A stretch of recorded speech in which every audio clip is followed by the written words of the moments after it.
Chapter 721, Resolving Muggle Social Tension. John's face turned ashen. The attempt to use mind magic to sift through the cacophony of millions of voices in London had been nearly catastrophic. The overwhelming barrage of noise was enough to drive anyone to madness. Such an endeavor could easily prove fatal.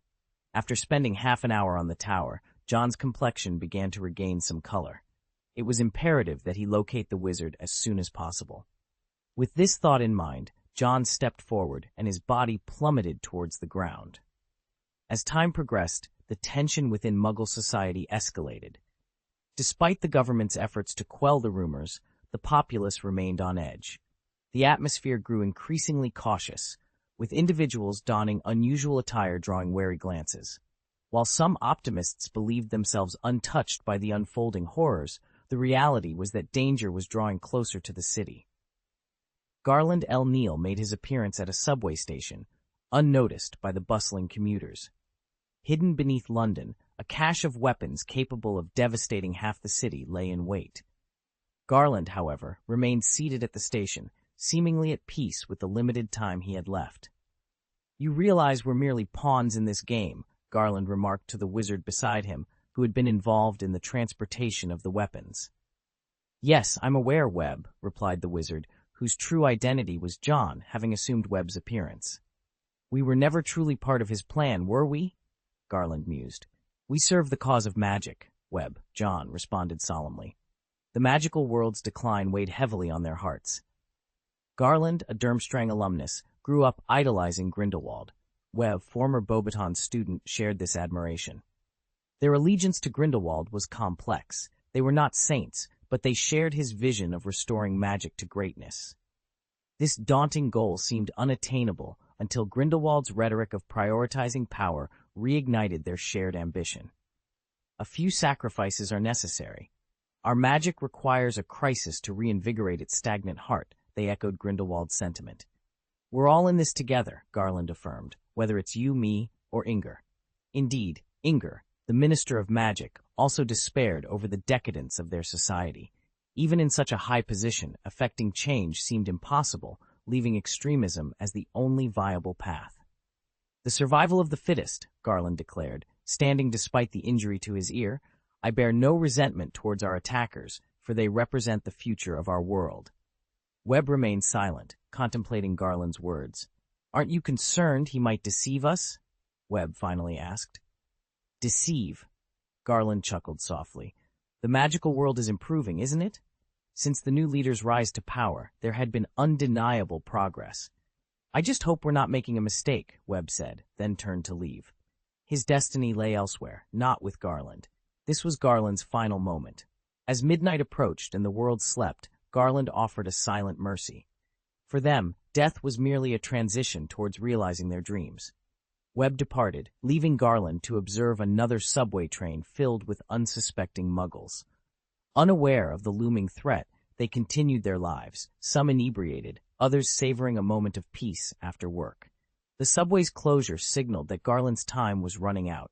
He glanced at the ticking weapon, his expression devoid of sadness or fear. A figure approached the subway station, stepping onto the tracks and moving forward. Upon seeing the newcomer, Garland smiled. "I once envisioned such a scene," Garland said with a grin, "the infamous second."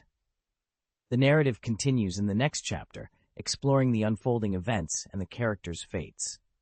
John stood before the individual whose actions had breached the walls of a defense base and pilfered a vast array of Muggle weaponry. Given the transient nature of Muggle items in the wizarding world, these armaments were stashed within the Muggle realm. With a flick of his wand against the wall, John activated a supersensory spell, revealing an entire subway tunnel intermittently lined with hidden weapons. This setup was not the work of a day, but a calculated distraction, drawing the Auror's attention away from the true scheme. The man facing John, unlike his fellow radicals, did not exude the same level of insanity. Instead of attacking outright, John sought understanding. Why pursue this path? If your intentions are for the wizarding world's betterment, you must see that such actions only hasten its demise. The radicals preached the construction of a new wizarding era, yet their methods threatened its very foundation. Garland, with a laugh devoid of sanity, retorted, "You question me, the second king?" His smile, though arrogant, lacked any trace of madness. "Grindelwald convinced me that our actions would elevate magic to its former glory." John, unimpressed, countered, "You hang on every word of Grindelwald? Is his influence so profound?" Garland shook his head, a vicious grin spreading across his face. He painted a picture of a cruel world. "To you, our beliefs might seem foolish, yet the world is undeniably shifting. Every barrier you erect crumbles under our onslaught, does it not?" Acknowledging the truth in Garland's words, John conceded, "Indeed, so you aim to either destroy the world or push it to a state of indestructibility. Am I correct?" Caught off guard by John's insight, Garland admitted, "Your assessment is accurate." Revealing his wand with a sinister smile, he declared, "Hence, I must confront you. Survival is reserved for the strong. As you well know, power is paramount," Garland taunted, brandishing his wand at John. "Behind me lie weapons capable of decimating half a Muggle city. Your only recourse is my demise." John, undeterred by the threat, narrowed his eyes, focusing on Garland, who stood defiantly before him. "Show me your strength, Second King," Garland challenged, conjuring a flame that morphed into a crimson tiger. With a calm demeanor, John raised his wand, and in the next instant, a white light transformed into a lightning spear, bridging the gap between them. Garland, taken aback, managed to counter with a similar burst of light from his wand. However, the standoff was brief. John's shattering curse penetrated Garland's defenses, leaving a gaping wound that disintegrated into particles. As Garland knelt, defeated, he looked up at John with a resigned smile. "You truly are powerful, Second King." In his final moments, John employed mind magic to extract every memory from Garland, learning everything about his adversary before his life faded. Garland's lifeless body crumbled into dust, scattering with the wind. John, surveying the deactivated weapons, muttered, "Your misguided sacrifice achieves nothing." That night, London remained peaceful, untouched by the shadow of death. The government, informed by those aligned with Grindelwald, uncovered the weapon caches, averting a terrorist attack that could have ended the Prime Minister's career. By day, the London subway stations were... The team was fully prepared, armed to the teeth, as they embarked on their mission to investigate the past.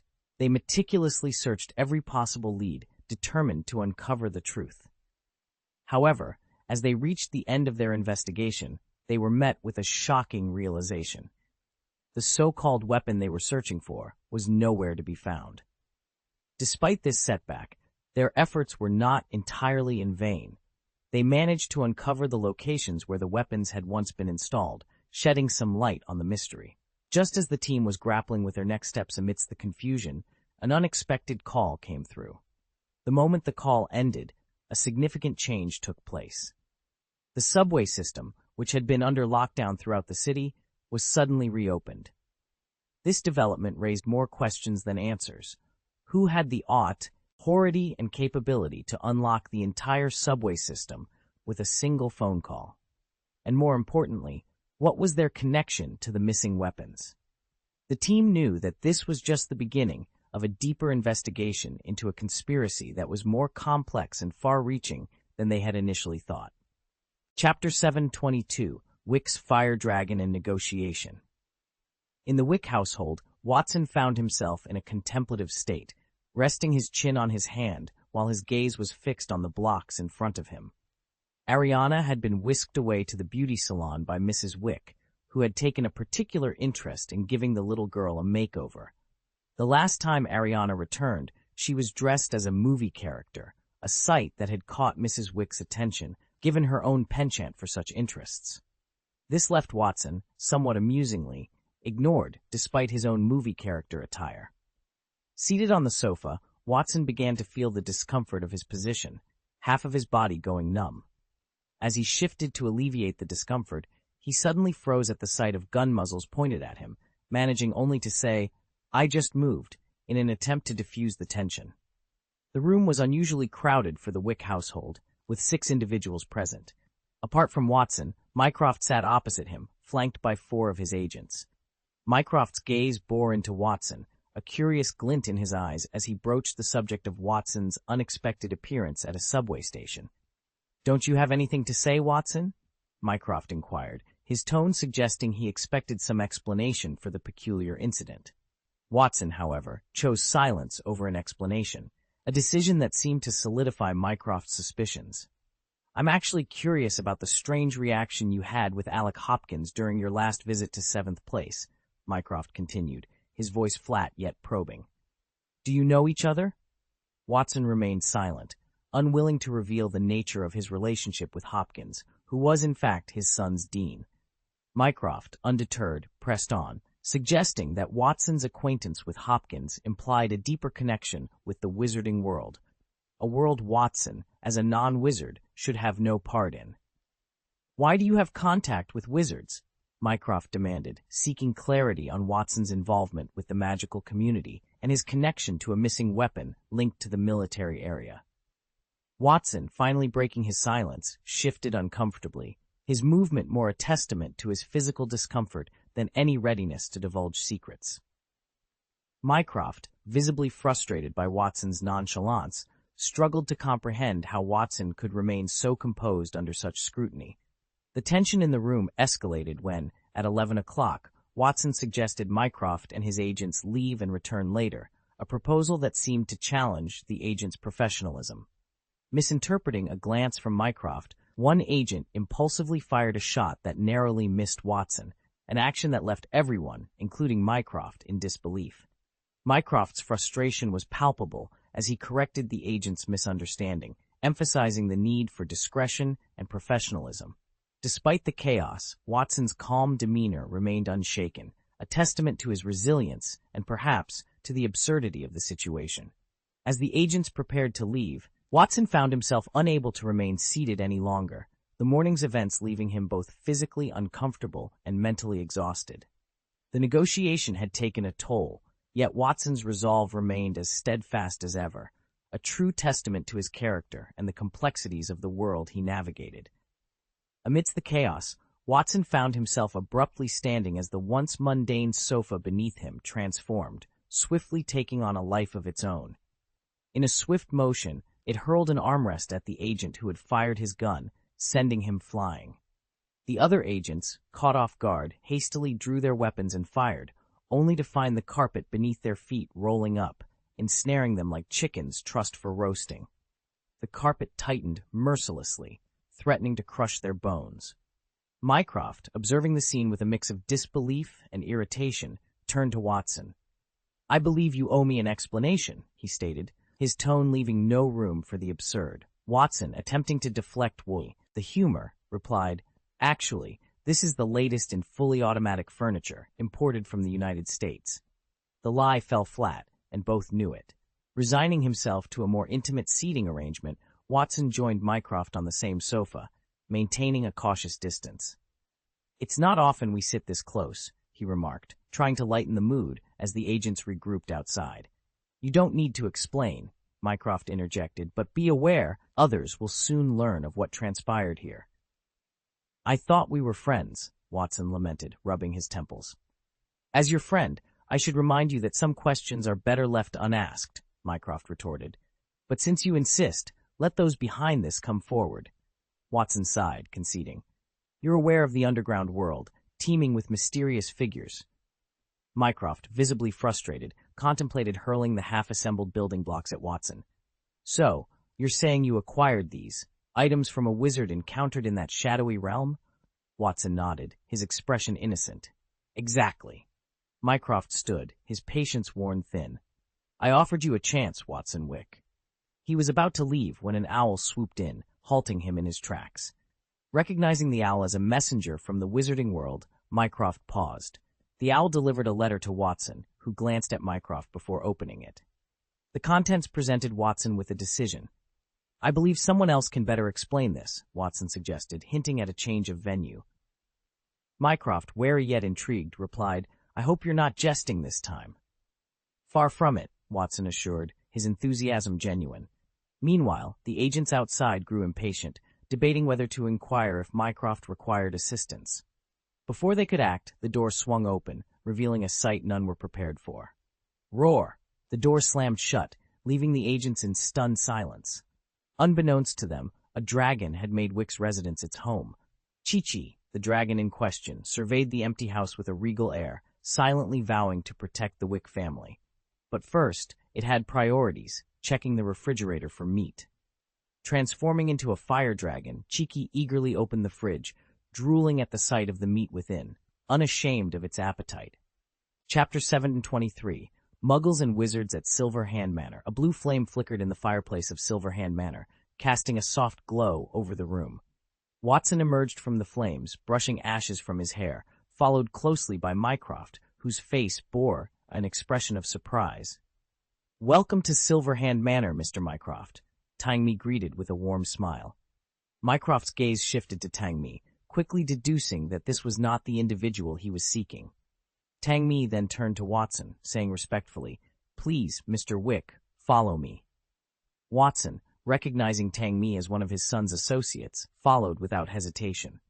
This left Mycroft alone in the room, where he called out, "If you're attempting to deceive me, I assure you, you're gravely mistaken. I have no intention of secrecy," a voice replied from the left. Mycroft turned to find the source of the voice and noticed a door ajar on the left staircase. He ascended the stairs, entering a world that seemed no different from the upper-class mansions he frequented, save for a black owl that watched him curiously. Pausing briefly, Mycroft proceeded into the study. Inside, dozens of books hovered in midair, pages flipping autonomously. At the center of this literary ballet was a young man. "If you don't mind, you're welcome to join me," John invited. After a moment's consideration, Mycroft stepped into the circle of floating books. He noticed that the pages displayed not words, but numbers and lines that shifted continuously. Among these, he recognized several names: Eleanor Drew, Lawson Julian, Matthew Millau, officials from the government and military. "Am I to understand that you're spying on them?" Mycroft inquired. "Yes," John confirmed without hesitation.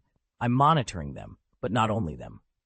With a flick of his hand, John caused the books to spin, revealing a new set of names. These were unfamiliar to most, but Mycroft recognized them as international figures. John wasn't just monitoring domestic officials, his surveillance extended globally. Among the names were also those not belonging to Muggles.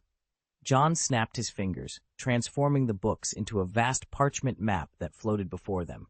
He pointed to a red dot in New York City, USA. "There was a weapon theft here, similar to the defense base incident. They're clueless about it," John stated calmly. "But the truth is," Mycroft interjected, "it was the work of wizards." "Correct and incorrect," John replied, folding the map into a palm-sized piece of parchment and pocketing it. He then addressed Mycroft. "I believe this isn't our first meeting, Mr. Mycroft. How should I address you? As John Wick or something else?" "Why do you presume I have another name?" John queried. "Watson Wick," Mycroft said, his tone laced with dissatisfaction. "You masquerade as his offspring, amassing significant influence in the Muggle world. Are you positioning him as your spokesperson?" Mycroft's mind raced with analysis. For wizards, eternal youth isn't beyond the realm of possibility. Hopkins serves you, suggesting your current guise is merely a facade. "You're overthinking it," John replied, momentarily at a loss for words. "My name is John Wick, Watson Wick's son. I also represent the wizarding world in negotiations." Mycroft's eyes narrowed with skepticism. "You expect me to believe you are his son this year?" "Indeed," John shrugged, a hint of amusement in his tone. "In a world where magic exists, why shouldn't Watson Wick's son be an emissary for the magical community?" Mycroft's gaze remained sharp and vigilant as he surveyed the room, finally resting on the bookshelf. "You wish to negotiate with me?" he inquired. John shook his head, dispelling Mycroft's assumption. "You're mistaken in thinking that I consider wizards to be non-human," he clarified. Mycroft's interest piqued. He turned to John with a questioning look. John began to explain. "To understand this, we must start from the origins of wizards." With a snap of his fingers, a chair materialized behind Mycroft and Joe, and gestured for him to sit. "Wizards are categorized into 3 groups," John continued, holding up 3 fingers: purebloods, half-bloods, and muggleborns. He elaborated. Purebloods hail from families where all ancestors are wizards. Half-bloods have one magical and one non-magical parent. Muggles, as wizards call them, are non-magical people who cannot wield magic. A muggle-born wizard, like myself, is born to non-magical parents. John pointed to himself, adding, "There are many wizards in the magical world who share my background." Mycroft listened intently, prompting John to further his point. "Are you suggesting that you and I grew up in similar environments?" "Exactly," John replied, pleased with Mycroft's quick understanding. He conjured a mist that transformed into a vision of a grand magical school. Magic schools welcome those with magical talent at the age of 11. I was unaware of my wizarding heritage until I received my admission letter. John shared his experience. Before that, my life was filled with British education, culture, and customs.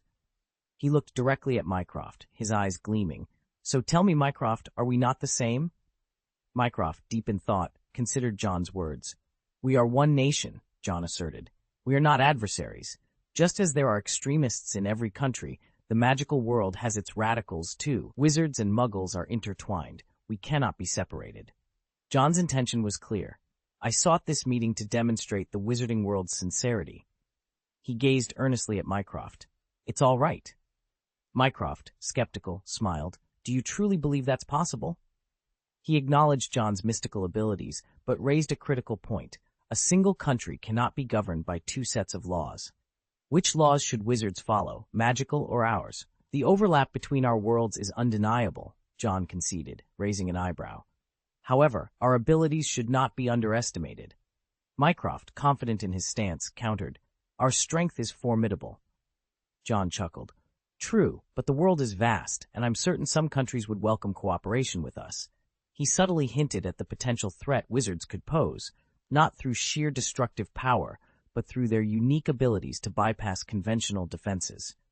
Mycroft's confidence waned as he considered the implications. Wizards, capable of moving freely through restricted areas, could become a significant concern for any country not recognizing their existence. "What do you want?" Mycroft finally asked, wary of the underlying threat. John's response was simple, "Nothing much, just to continue living in the wizarding world. We have no desire to meddle in non-magical affairs, barring a few exceptions." This conversation marked a pivotal moment, highlighting the delicate balance between the magical and non-magical worlds and the potential for cooperation or conflict that lay ahead. "But it also represents a crisis for you," John stated. "You've also discovered that there are individuals seeking to exploit the abilities of wizards to create chaos within the country. Currently, we have an opportunity. With your cooperation, we can address those malefactors," John continued, a smile playing on his lips, "and in doing so, we can form an alliance." "An alliance?" Mycroft mused, the gears in his mind turning. "Do you truly speak on behalf of the wizarding world?" he pressed, seeking a definitive answer. "Absolutely," John affirmed. "Wizards can be born to ordinary families. What you previously considered was the separation of these individuals from the rest of society. However, it appears they might be more akin to us than we thought, possessing extraordinary talents rather than being fundamentally different.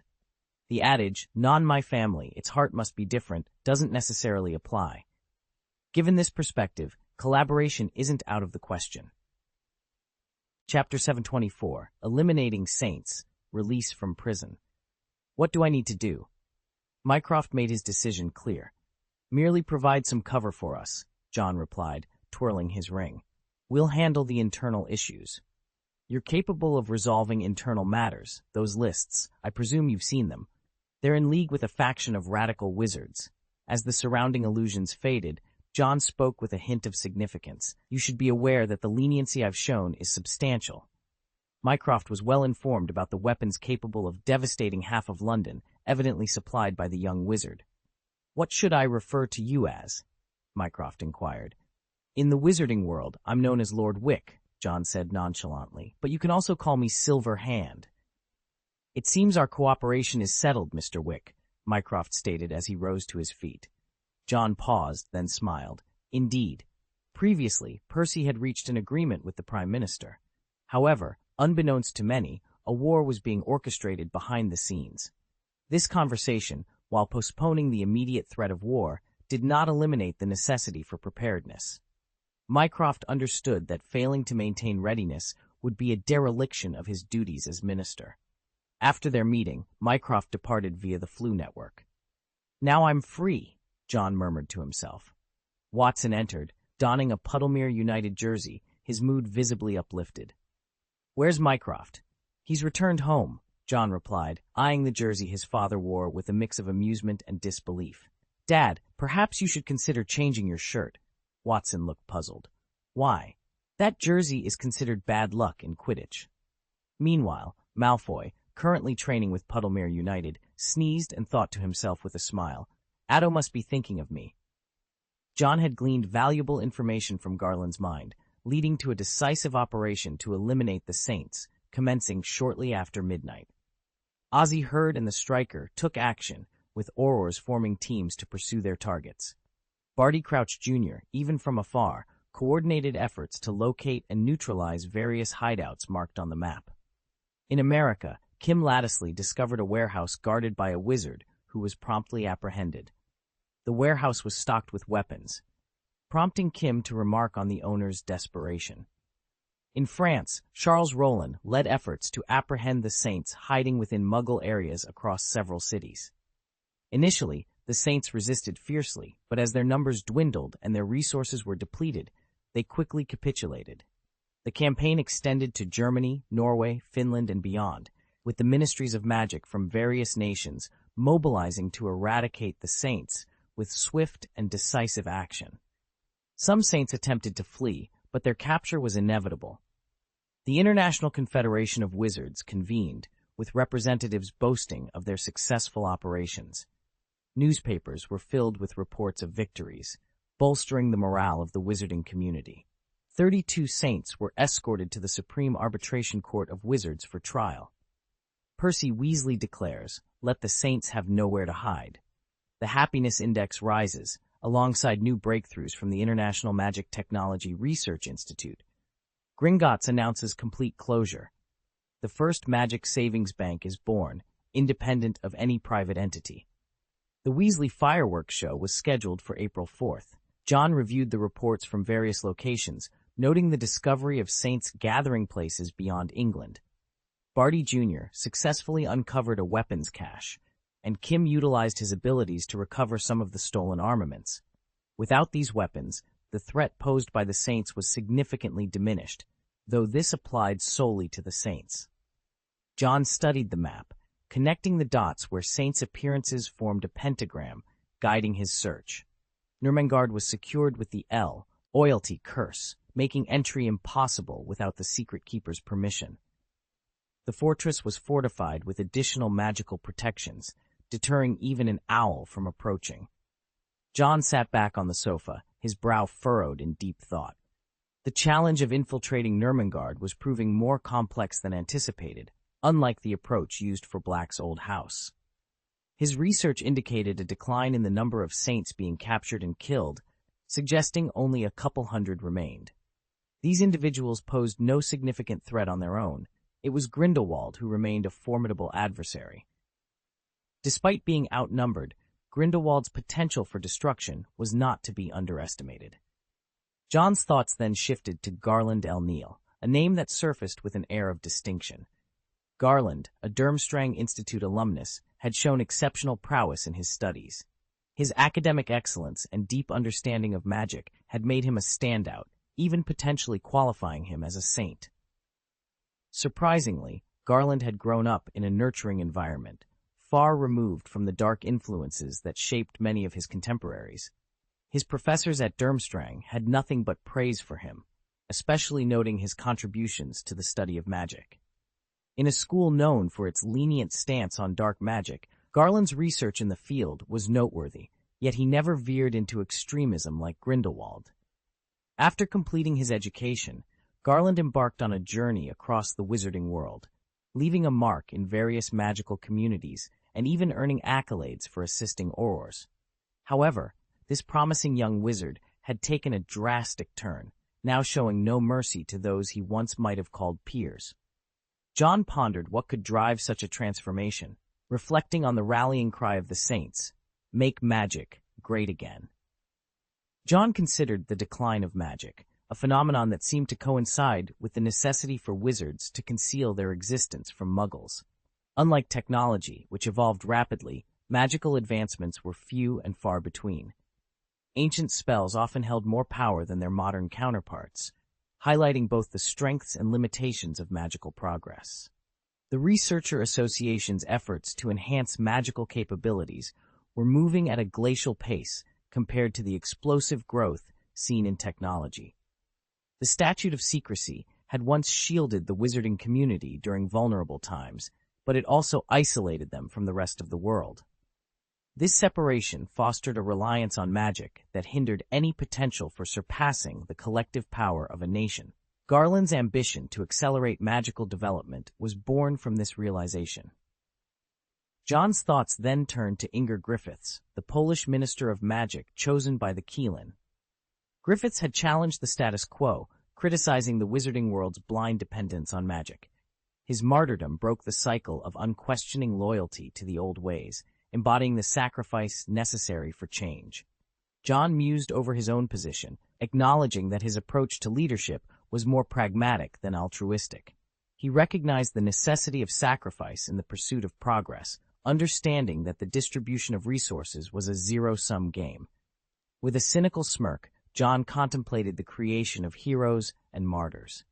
The current turmoil could either forge a new hero from the ashes or lead to utter destruction. It was a high-stakes gamble, one that would determine the future of the wizarding world.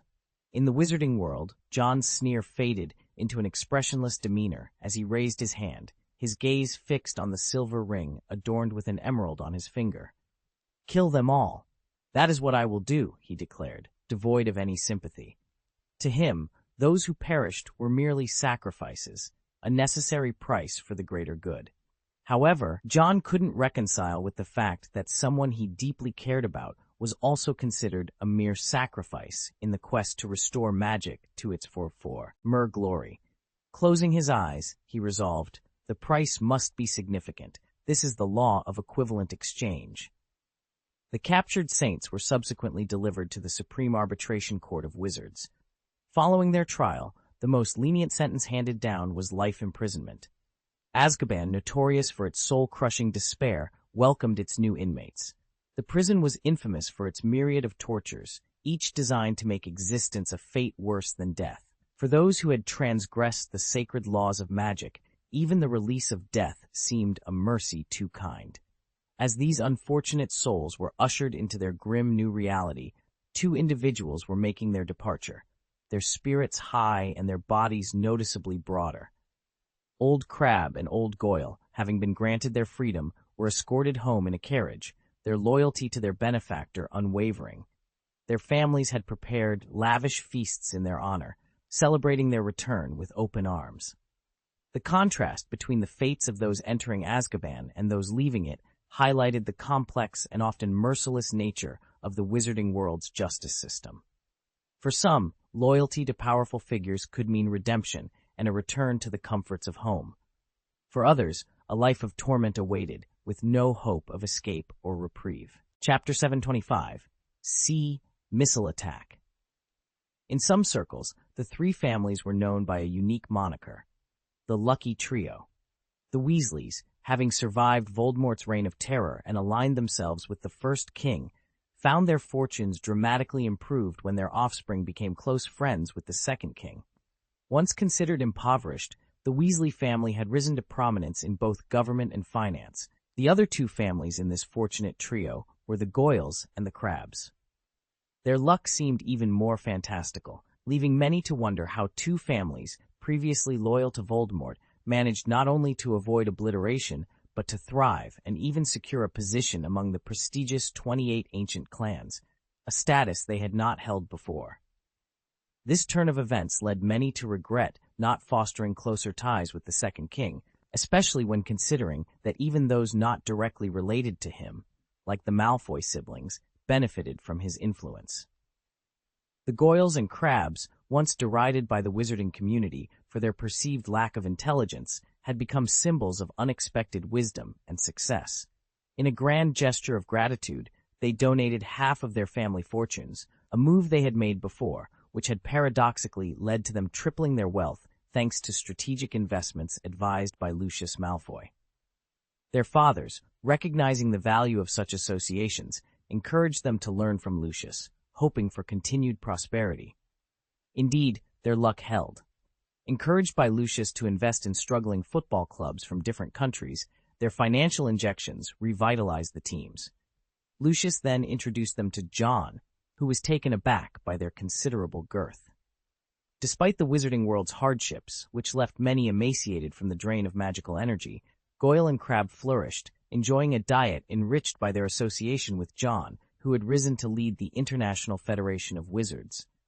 Their meals, once simple, were now lavish feasts, a stark contrast to the austerity faced by others. John was surprised by their traditional gesture of kowtowing upon meeting him, a practice not common in their culture. It was a sign of their deep respect and gratitude, distancing them from their past affiliations with Voldemort. Despite their loyalty to the Malfoy family, John had limited expectations for their capabilities, assigning them roles that matched their simple skills. However, Goyle brought intriguing news that caught John's attention. "I observed some fascinating disturbances in the water," he said, his hand absent-mindedly patting his stomach, a habit he had developed. "Had it not been for my dropping donuts, I might have missed it entirely." This casual revelation hinted at an unexpected depth to Goyle, suggesting that beneath his unassuming exterior lay a keen observer, capable of noticing details others might overlook. John inquired, puzzled by the sudden mention of ripples and maritime anomalies. "Appeared out of nowhere? Where exactly?" After a moment of contemplation, Old Gore responded, "The Azkaban area." John nodded thoughtfully, considering the implications. "This might actually be good news," he mused, casting a glance at the two hefty individuals beside him. Perhaps the vegetarian offerings at the site of the deceased were indeed suitable for them. High above the sea, John unfurled his wings, surveying the tranquil waters below. The ocean was calm, save for the occasional wave cresting and falling. Closing his eyes, he initiated his psychic magic, allowing it to radiate outward. His magical reach expanded, soon encompassing everything within a 50 nautical mile radius. Yet upon opening his eyes, John was met with surprise. He detected no one. He descended slightly, puzzled by the absence of any presence. Could it be that Grindelwald was the sole occupant of Nurmengard? If so, locating him would prove significantly more challenging. Activating his supersense spell, John extended his search towards the sea, transforming his physiology with polymorph to adapt to aquatic conditions. John dove into the ocean, a fish-like tail emerging from his back to propel him forward. As he ventured deeper, a large fish caught his eye.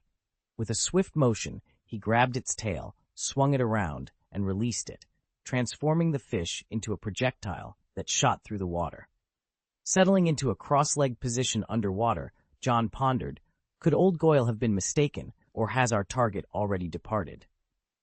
According to the Saint's account, Nurmengard was located at sea, and the recent map of weapon thefts included this area. If there was no error, then Nurmengard should be nearby. As a stingray approached, John nonchalantly swatted it away with his tail, his attention fixed ahead. Suddenly, a peculiar rhythm in the sea caught his attention.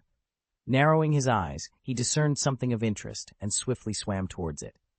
Upon reaching a reef, John discovered a sealed box of considerable size. He seized the box and ascended from the depths, taking to the skies once more.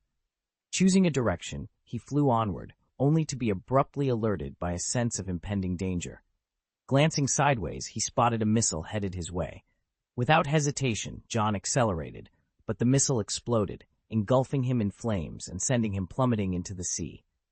On a distant ship, several individuals dressed in military attire observed the signal vanish, confirming their mission's success. "Very good," the general commended. However, panic soon ensued as a soldier noticed rapidly approaching objects on the radar. "Something is rapidly approaching," he exclaimed. "Prepare for battle immediately," the general ordered without hesitation.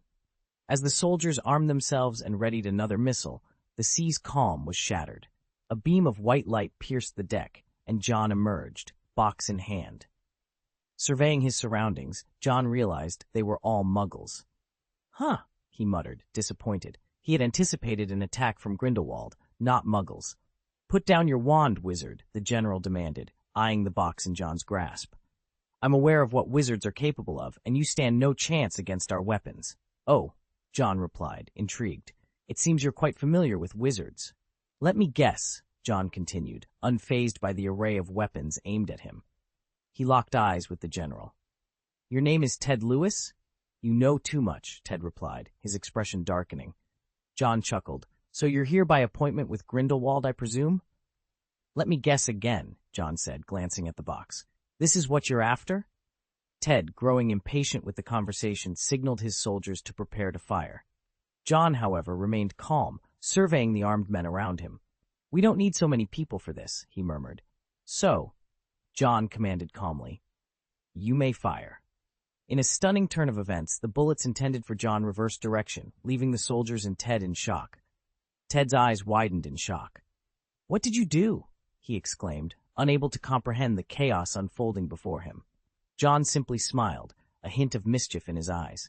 I merely redirected their intentions, he explained nonchalantly. Now, would you care to enlighten me about what's hidden within? Using psychic magic to manipulate the soldiers into turning on each other was a far simpler task for John than scouring the entirety of London for answers. He advanced towards Ted with a calm and steady pace, his voice smooth yet ominous. It's of little consequence if you choose to remain silent. I'm quite capable of uncovering the truth on my own. Realizing the gravity of the situation, Ted hastily drew his pistol and aimed it at John. This wizard was unlike any he had encountered before. He wielded his powers without the need for a wand, a fact that unnerved Ted deeply. As he pulled the trigger, the bullet sailed through the air, its path straight and true towards John. However, just as the bullet was about to strike, an astonishing transformation occurred. Scales, shimmering with an otherworldly glow, materialized on John's face. The bullet collided with these scales, emitting a sound reminiscent of gold striking stone. Remarkably, the bullet left not a single mark upon them. John tilted his head slightly, his expression one of mild amusement. You appear to be quite persistent, he remarked, his tone laced with an underlying threat. The encounter between Ted and John had escalated beyond a mere exchange of words, delving into the realm of the supernatural. John's abilities were far beyond the ordinary, challenging Ted's understanding of magic and power. As the standoff continued, it became clear that this was not just a battle of wits, but a confrontation between two formidable forces, each with their own secrets and motivations. Chapter 7 and 26, Sowing Discord, Changing the Plan. John was not one to retaliate with violence, but he had his ways of turning the tables. With a flick of his finger, the weapon in Ted's grasp morphed into a venomous snake, slithering up his arm. Shocked, Ted hastily discarded the snake, which transformed into a pistol upon landing. The sleeves of John's robe twisted into straps, ensnaring Ted completely. John, with a composed demeanor, conjured a chair and seated himself in front of Ted amidst a deck littered with corpses. He then inquired, Tell me, what brings you here? The ship they were on was far from a formidable war vessel. Its modest size suggested it was an outdated model, likely manned by no more than 200 soldiers. Ted's presence seemed personal, devoid of any official mandate. I won't divulge anything, Ted retorted, his eyes brimming with disdain. Just await your demise. Ah, but since you're aware of wizards, are you familiar with magic? John casually touched a box beside him and uttered, Alohomora. A series of mechanical clicks ensued, lasting precisely 2.5 minutes. At level 7, John's spell-casting abilities could unlock virtually any lock in existence. The box, designed to withstand massive explosions and the pressure of the deep sea, creaked open, leaving Ted astounded. Who could possibly unlock this, he thought, knowing full well that even its creator would need hours to achieve such a feat. Sensing something amiss, Ted attempted to bite down on a poison capsule hidden in his teeth. However, his tongue cramped, rendering him immobile. John's eyes, now with vertical pupils, watched as Ted's body gradually petrified, leaving only his head untransformed. Ted's eyes darted around in terror. John discovered inside the box 2 keys, a map with 5 marked locations, and a sealed file. He examined the file, his expression shifting from curiosity to grave concern. The change-day plan, he murmured, absorbing the details. The plan was audacious, involving stolen weapons of immense power positioned around the globe, including one beneath London. These weapons, if detonated, could plunge the world into chaos, serving a premeditated coup aimed at restructuring society and elevating those aligned with Grindelwald. Ted was merely a cog in this vast conspiracy, tasked with overseeing the exchange that led John to the box. Uncovering this plot meant preventing a catastrophe that could destabilize the world. Grindelwald, John mused, eyeing Ted with a sneer. So it's mutual exploitation that ties you to him. This was no mere organization, but a sprawling network that had infiltrated global structures. Originating in World War II, it had since dispersed across nations, with America being particularly compromised. Placing his hand on Ted's head, John whispered, "Let's see what more you know." He activated a psychic spell, sifting through Ted's memories like fast-forwarding through a film. Eventually, John ceased, leaving Ted's mind in disarray. "Grindelwald, it's time we met," John declared. A portal materialized before him, and he secured the contents of the box. Before stepping through, a burst of white light enveloped the scene, marking the beginning of a confrontation that would unravel the depths of the conspiracy. The once formidable warship, now a lifeless husk, was left adrift on the ocean's surface.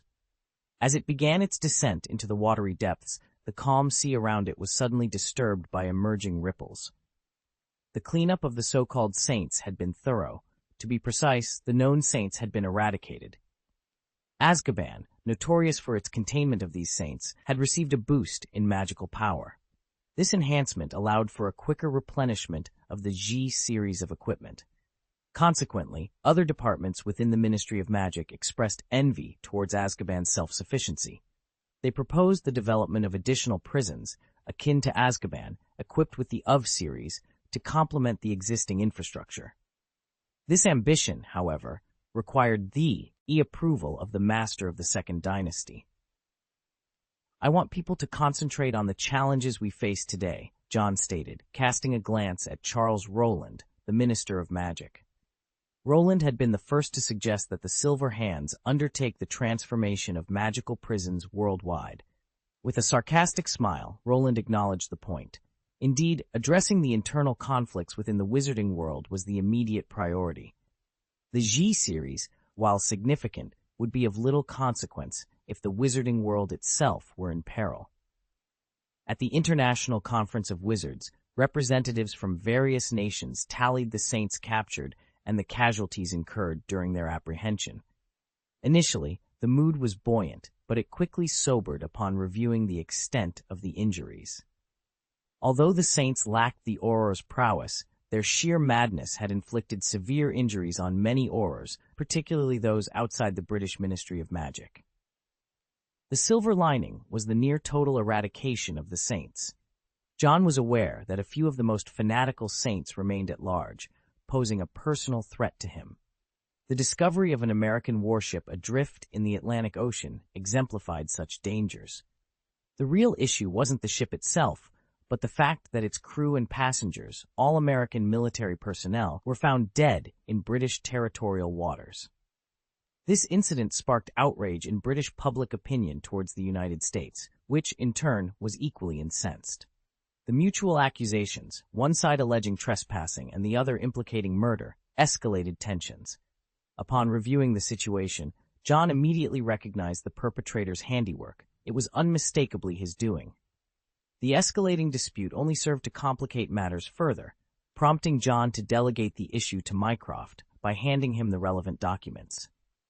Mycroft, ever the astute observer, quickly grasped the situation's gravity.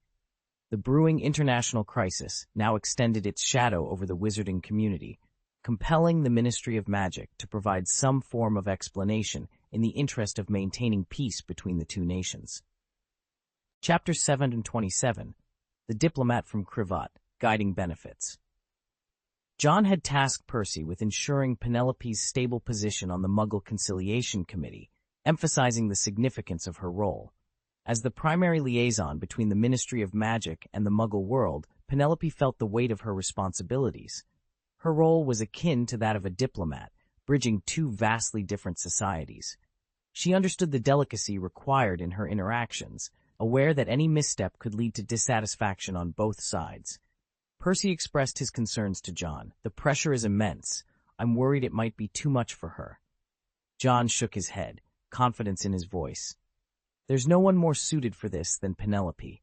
Her heritage is a blend of both worlds, making her the ideal candidate.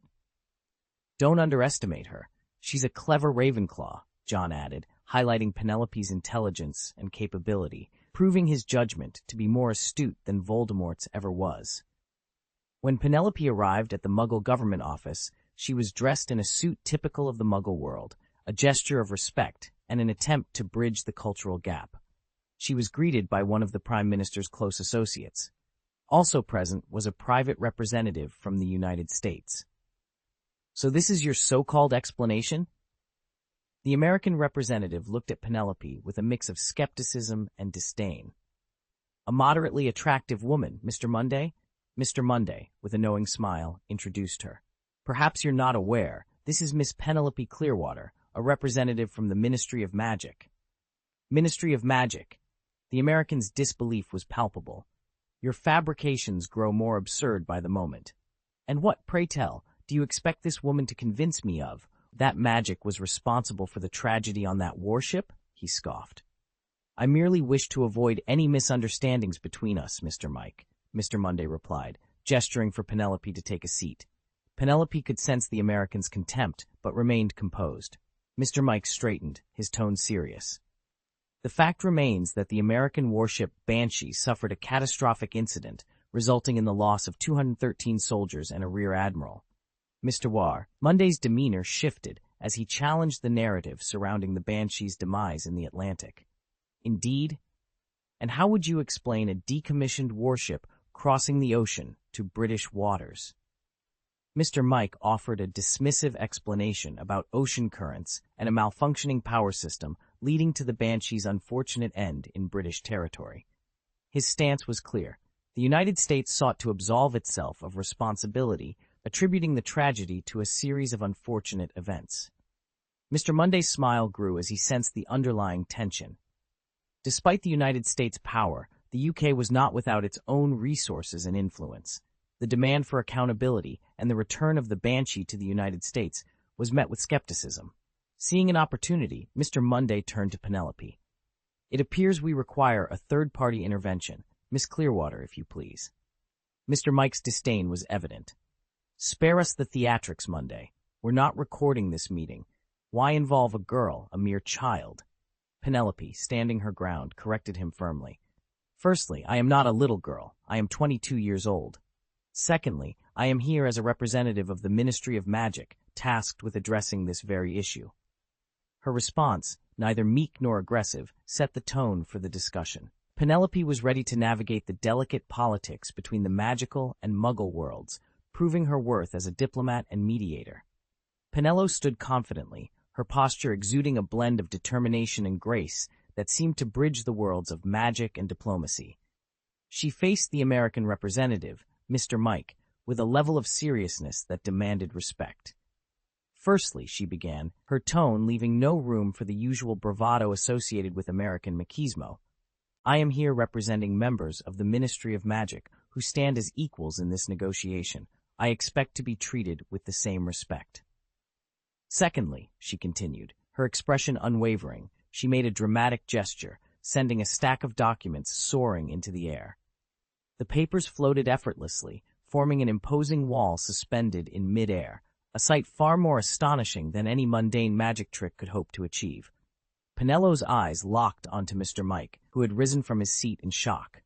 With a flick of her wrist, her wand materialized in her hand. With a graceful wave, the papers flew towards Mr. Mike, halting just before reaching him. This, she declared, contains information the Ministry of Magic has uncovered from a reef in the Atlantic Ocean, detailing a secret transaction. Penelope's voice was firm, each word weighted with gravity. I urge you to examine these documents closely now.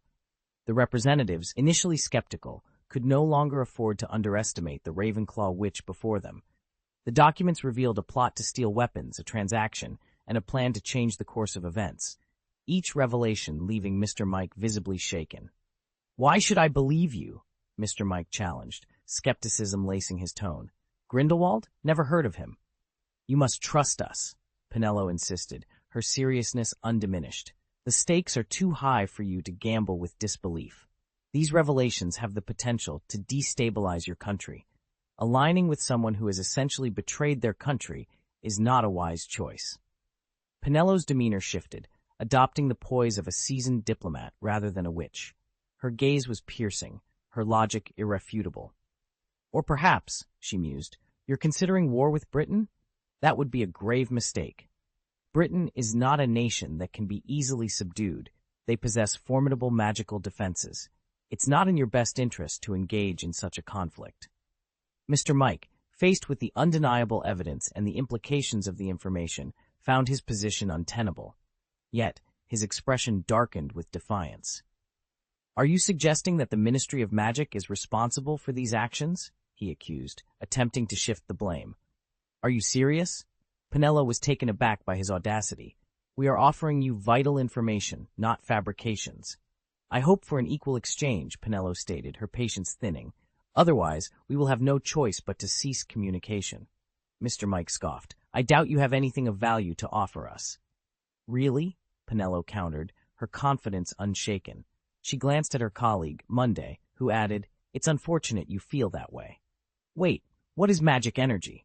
Mr. Half. Mike's interest was piqued by the unfamiliar term. Penello produced a small box, no larger than a Rubik's Cube, and opened it to reveal a pulsating purple light. She carefully extracted a magic crystal, its glow captivating the room.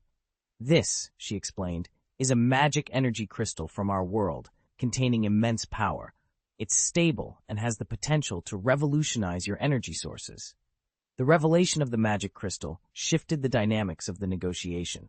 Here was a new, untapped energy source, promising not just power, but a bridge between their worlds, a testament to the potential of cooperation and the folly of conflict. The initial negotiations following formal engagement with the Muggles marked a triumph. The representative from the United States displayed an unmistakable greed, particularly captivated by a small, yet potent energy source. This source, significantly surpassing Muggle technology of comparable size and efficiency, piqued the interest of both Monday and Mr. Mike. Consequently, a secret American laboratory in London commenced operations that very day to analyze the mysterious crystal. Their findings were astonishing. The crystal, as Penello had described, was a source of energy akin to nuclear power but far more stable. Dubbed universal energy, it boasted the capability to generate electricity and convert into various other forms of energy as needed. Essentially, possession of this crystal could potentially replace all other energy sources, heralding it as the new oil or, more aptly, purple gold. With such revelations, the United States was determined to secure the magic crystal at any cost, rendering the loss of soldiers and generals a negligible concern. As a dispute was settled, a darker plot began to unfold. Upon Penello's return to the Ministry of Magic, she knew she had to tread carefully, but Percy was troubled. I don't understand. Why reveal the magic crystal? He questioned John, puzzled by the decision to disclose the existence of the magic crystal. Moreover, the crystal had a significant limitation. It required magical manipulation to function, a detail Penello had conveniently omitted from the Muggles. John responded with a knowing smile, his words laden with significance. I've always said that we need a war to validate the magical world, he explained. I seek justice for the wizarding community, and for that, the war must be instigated by the Muggles.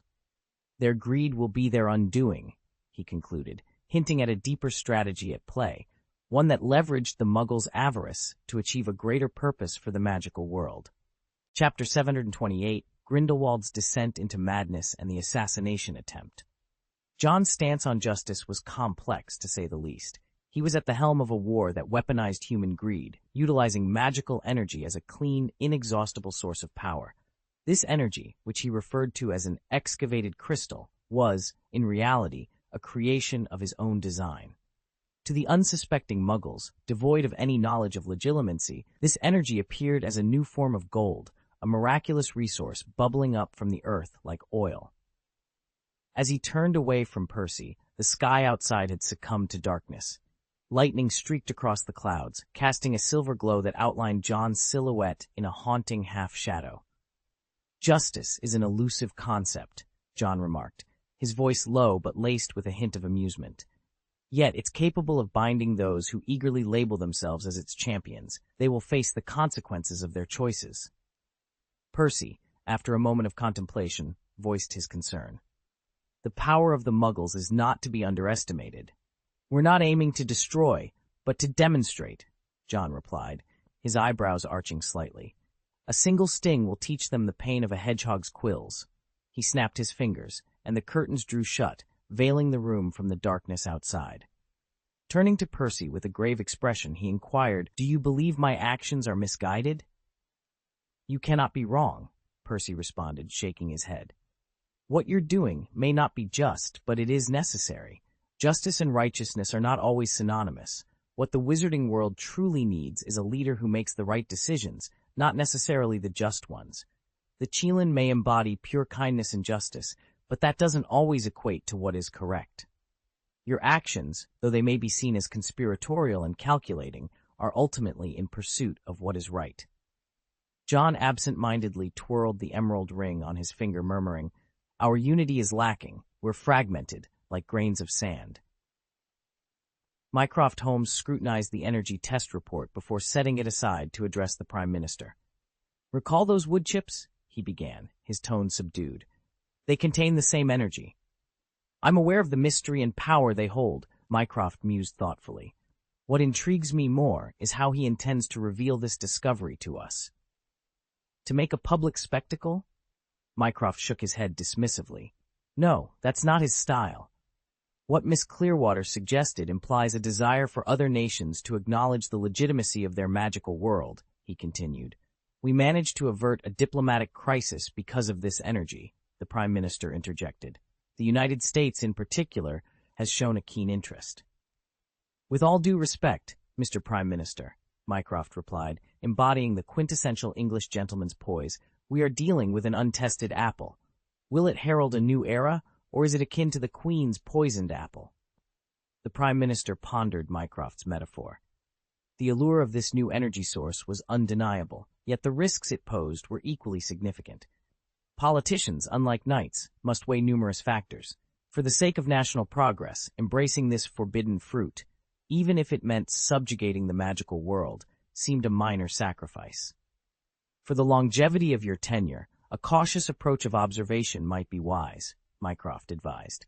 "The Americans' greed will likely lead them to act hastily, and they will be the first to reap the consequences," he added.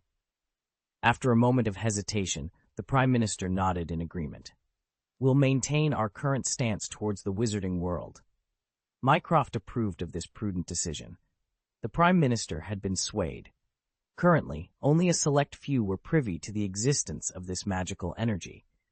The delicate balance between the Muggle and magical realms had been restored, and a semblance of friendship had seemingly returned.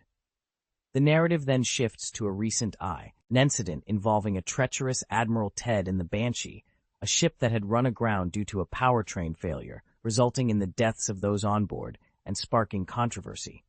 Mycroft's explanation, while plausible, was bound to raise suspicions among some. Yet, as long as appearances were maintained, the fragile peace between the two worlds remained intact. The understanding between the two nations was deep enough that a diplomatic incident of this magnitude could be suppressed through private channels. The U.S. representatives had chosen to address the issue discreetly, away from the public eye and formal negotiation tables, aiming to resolve the matter quietly and prevent it from escalating. McCoff rose from his seat, ready to depart. The Prime Minister, curious, inquired, "Are you interested in the wizarding world?" "No." McCoff paused, then firmly shook his head, adding, "My concern lies with the welfare of our country." His sharp intellect was matched only by his keen intuition and ability to read people, a skill far surpassing his investigative abilities. One individual, in particular, had caught his attention: John Wick, a young man representing the wizarding world. From their first encounter at the Wick's residence, McCoff had immediately deemed him a threat, marking him as dangerous in the file codenamed Zero. Beside this file lay another task, codenamed Ching Zero, aimed at recruiting members for a secretive operation known only to a select few, Witch Hunt.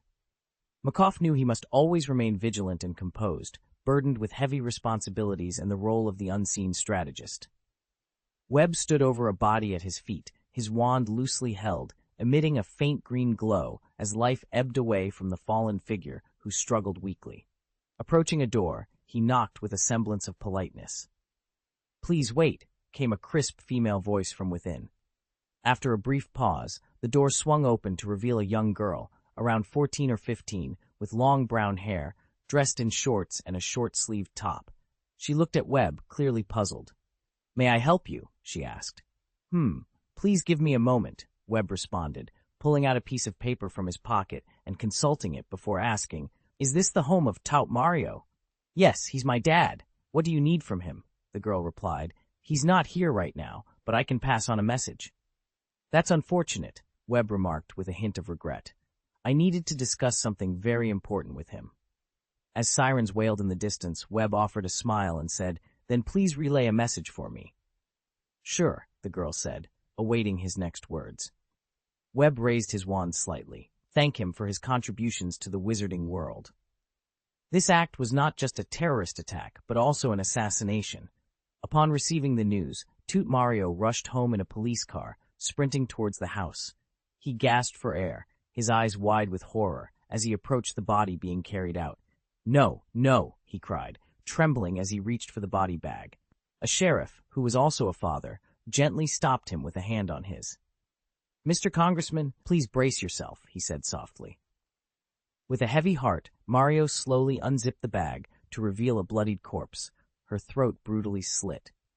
The scene at the doorstep of his home was harrowing, with bloodstains and signs of a struggle evident. "She tried to call for help," the sheriff explained solemnly.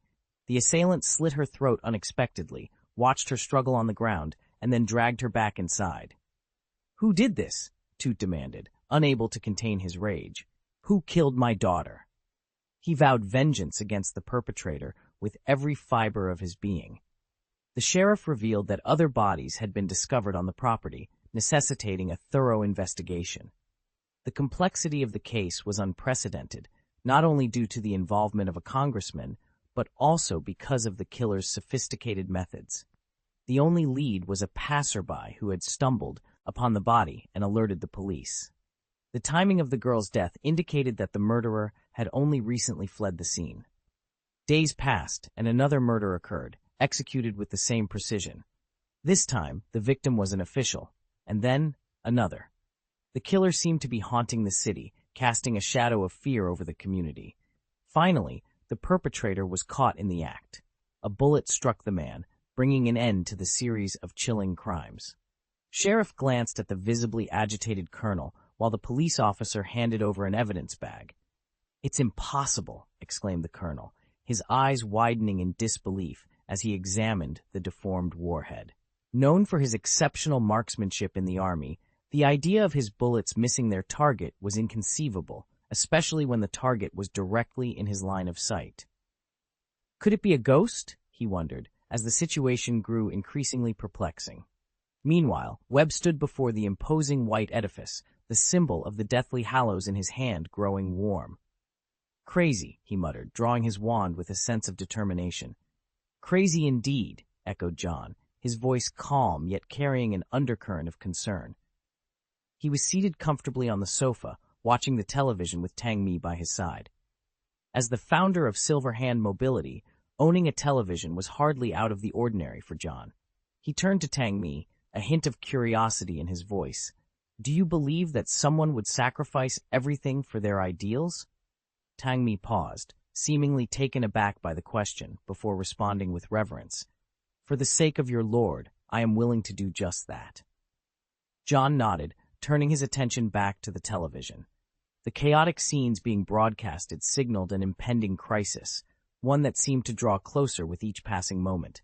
Chapter 729, The President Was Attacked, Webb's Sacrifice. In the grandeur of the White House, a shocking event unfolded. The President of the United States was attacked. Before even reaching the Oval Office, the assailant, a wizard, was subdued, but not before the President narrowly escaped harm, and the wizard himself was severely injured. This marked the beginning of Webb's path to martyrdom, as he was taken into custody. The President, outraged by the audacity of the attack, saw it as a national disgrace. The United States, being the most powerful nation in the world, now had its leaders' safety compromised. The incident sent shockwaves through the magical Congress of America, which found itself in a major crisis and under intense scrutiny from the government. The president's dissatisfaction was palpable, and the subsequent discussions with the Magic Congress felt more like an inquisition. Amidst this turmoil, Mr. Mike delivered a series of test reports, echoing John's warnings about greed. He suggested that mastering certain magical elements could significantly enhance America's strength. However, the Magic Congress of America found itself in a precarious position, caught between the government's demands and the preservation of the wizarding world's secrecy. The International Federation of Wizards convened to address the crisis. The U.S. representative, with a heavy heart, revealed the government's ultimatum. They demanded the mastermind behind the attack or a significant compensation. Purple crystal, he disclosed, indicating the government's interest in magical resources. John, unsurprised, noted that even without the assassination attempt, the government would have sought other means to exploit the wizarding world. Acknowledging some responsibility for the incident, John proposed a shocking solution, exposing Grindelwald, the mastermind, as a form of reparation. His suggestion was met with a mix of surprise, fear, and anger from the assembly. John argued that the breach of the secrecy law, facilitated by Grindelwald's actions, had already endangered the wizarding world by forcing unwanted interactions with Muggles. John emphasized the importance of confronting this new reality, where Muggle threats could no longer be dismissed due to the information gap and historical wizarding arrogance. He proposed a strategic withdrawal of Grindelwald's resources, forcing him into the open without his weapons of mass destruction. This, John believed, would corner Grindelwald and pave the way for a new era in the magical world. Meanwhile, Barty Crouch Jr. returned to Silverhand Manor after nearly a year's absence. He meticulously tended to the overgrown garden, reviving the wilted flowers with his magic. As he worked, he remarked on the detrimental effects of excessive rain, to which John casually responded, highlighting the resilience of wildflowers compared to the fragility of those sheltered in a greenhouse. During this time, Barty Jr. had visibly aged, his appearance now bearing a striking resemblance to his father, Old Barty. The burdens they shared as father and son, marked by their intertwined fates and the indelible imprint of their bloodline, rendered them incapable of escaping their past. "Do you want to start a full-scale war?" Little Barty asked, plucking a weed from the entangled roses. "Is it because he didn't avoid me that I've returned?" "Almost," John replied, brushing leaves off Little Barty's shoulders. "He's about to emerge, and before that happens, a final frenzy will unfold. This time, it won't involve Muggle technology but wizarding magic.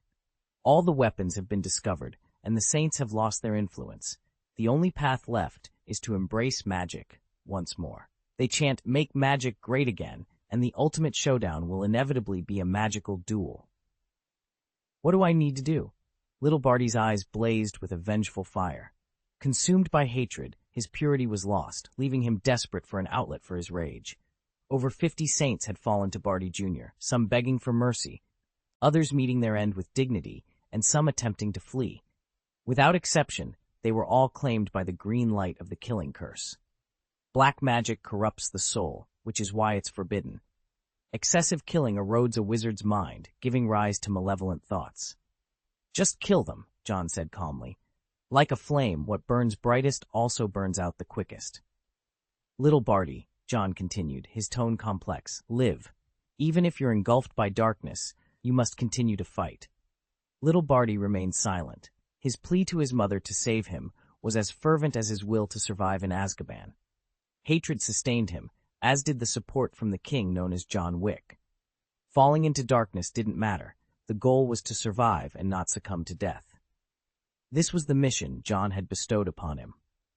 As John had predicted, the Conciliation Committee on Muggle Affairs became increasingly active. Penello found herself in a position to demonstrate her capabilities, confidently suggesting to two seasoned politicians that magic crystals were a natural phenomenon, all while coordinating with the Muggle government. The department's influence within the Ministry of Magic had grown, with wizards now viewing muggles not from a position of superiority, but as equals, if not with a higher priority. Communicating with muggles required more than the crude application of the obliviate charm. Arrogance could be a fatal flaw. Thus, John harbored mixed feelings about Grindelwald's efforts to dismantle the pride of both wizards and muggles. The wizarding world had even adopted a simple form of muggle technology resembling a pager, which became fashionable to wear on the outside of a wizard's robe. Despite its sole function of sending messages, many found the device challenging to use. In the overturned gardens, flying teapots became a spectacle, with signs cautioning visitors to be careful with the teapot. This place had become a favorite among the youth, particularly young couples who enjoyed strengthening their bonds through playful teapot catching. Entrepreneurs seized the opportunity to offer photographic services, capturing these joyful moments for a few nuts. Although not a lucrative business, it provided a decent income for some. As May approached, so did exam week at Hogwarts. Malfoy sat gloomily in the good friend's tea room within the overturned gardens, sipping coffee. Another day of training, another day without Atsuo, he lamented. For Malfoy, a day without Atsuo felt like an eternity. He had received offers from various Quidditch clubs in need of a game-changing seeker. Malfoy's value on the field was now comparable to that of seasoned professional seekers, a testament to the fact that in Quidditch, youth and talent were invaluable assets. The Malfoys have always been a prominent name, revered and respected in many circles. However, Draco Malfoy, the current scion of the family, has a reputation for being somewhat rebellious. Unlike others who might jump at the chance to join any prestigious team, Draco has a particular disdain for what he dismissively refers to as inferior teams. With a level of arrogance that is almost expected from a Malfoy, he has openly declared that he will not entertain offers from any team that he perceives as needing rescue. His sole focus is on transforming Puddlemere United into a championship team. This bold declaration has, unsurprisingly, ruffled feathers among the clubs that had extended offers to him. On one such afternoon, Mr. Greenglass, a well-known figure in the business world, decided to visit the Malfoy Manor for a cup of tea after concluding his affairs for the day. Upon his arrival, he couldn't help but notice Draco, who was holding a Puddlemere United badge in his hands. Draco's laughter filled the room, a sound so genuine and carefree that it was hard to associate it with the usual cold demeanor of the Malfoys. Mr. Greenglass observed as Draco's fists clenched around the badge, not out of anger, but from the sheer intensity of his amusement. This scene was a rare glimpse into the lighter side of Draco Malfoy, a side that few were privy to. It was a moment that Mr. Greenglass would remember, a testament to the complex nature of the young Malfoy heir. Despite the controversies and the arrogance, there was an undeniable passion and determination in Draco's pursuit of his goals. Whether or not he would succeed in his ambitious endeavor with Puddlemere United remained to be seen. But one thing was clear. Draco Malfoy was not one to be underestimated. Chapter 730, An Overflow of Invitations. Prelude to the Wizarding War. As May unfolded, an unexpected complaint from Malfoy broke the usual silence. He revealed through the communication badge a peculiar encounter. While contemplating a training plan, Mr. Greengrass approached him, mentioning a sighting at the Liangyu tea room before abruptly leaving. This incident left even Daphne, known for her insights into Malfoy's affairs, puzzled. Astoria, catching a glimpse of the message during class, couldn't shake off a nagging suspicion that her father might be privy to something she wasn't. Meanwhile, Hogwarts found itself in a unique position. For the first time, it seemed detached from the brewing storm of what could be the Third Wizarding World War. This detachment was both a novel and unfamiliar sensation, given its involvement in the previous conflicts. In the midst of these developments, John was juggling his responsibilities with an unexpected surge in invitations from various magical institutions. Beauxbatons Academy expressed a keen interest in having him lecture on alchemy, a subject close to the heart of the school, given its association with Nicholas Flamel.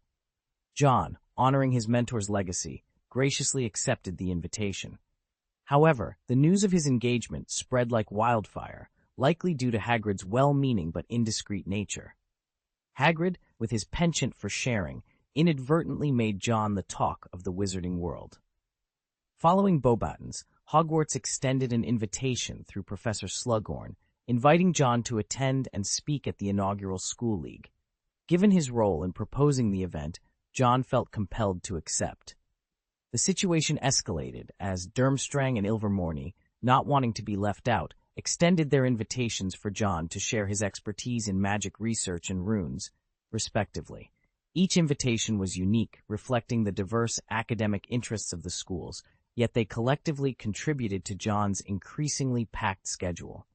Amidst this flurry of invitations, Chu Dai, representing the werewolf community and the future Silver Wolf Magic School, approached John with a request.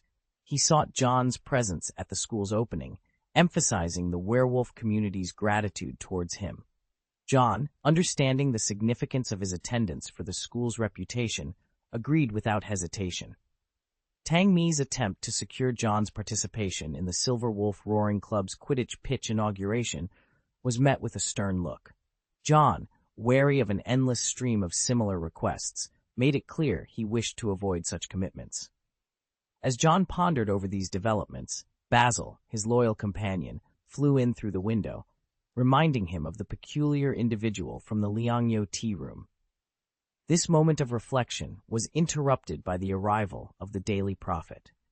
Despite the advent of television for broadcasting crucial news, the newspaper remained a vital source for other developments, underscoring the wizarding world's blend of tradition and modernity. This chapter of invitations not only highlighted John's esteemed position within the wizarding community, but also set the stage for his involvement in the unfolding events, marking the prelude to a potential wizarding war. Rita Skeeter was overjoyed with the television revenue, but surprisingly, after The Quibbler made its debut on TV, its sales actually saw an increase. Xenophilius Lovegood, serving as the host, often ventured off topic, a trait that aligned with the Lovegood family's eccentric nature. In one memorable episode, Luna Lovegood made an appearance, convincing the wizarding world of the existence of the elusive horned Snorkack. This revelation caught the attention of Newt Scamander, the renowned magical creature expert and author of Fantastic Beasts and Where to Find Them. Intrigued, he reached out to the Lovegoods, eager to study this previously undiscovered creature. Before this, even Newt, with his profound passion for magical creatures, had viewed the Quibbler merely as a source of amusement. Tina often joked about his fondness for the quirky publication. "I never imagined the Corner Channel would transform into the Fantastic Beasts channel," John mused, stroking his chin thoughtfully. If Newt, with his expertise, were to guest star, it could pave the way for a new direction in their entertainment programming. However, John's contemplative mood shifted as he glanced at the newspaper. "A spy from the Muggle world?" he read aloud, his expression turning serious. The article detailed an incident involving an Ilvermorny professor who realized he was being followed during a routine errand. Utilizing a confusion spell, he managed to escape. This professor wasn't the only wizard to have such an encounter. Wizards, with their distinctive personalities, peculiar attire, and innate curiosity, often stood out to observant Muggles. The United States, still reeling from recent assassination chaos, was particularly vigilant of wizards. This suggested that the fragile barrier separating the wizarding and Muggle worlds was growing ever thinner. John pondered the implications of a witch gathering place being exposed. His eyes narrowed as he considered the looming conflict. The war he had anticipated seemed to be drawing closer, necessitating swift action on his part.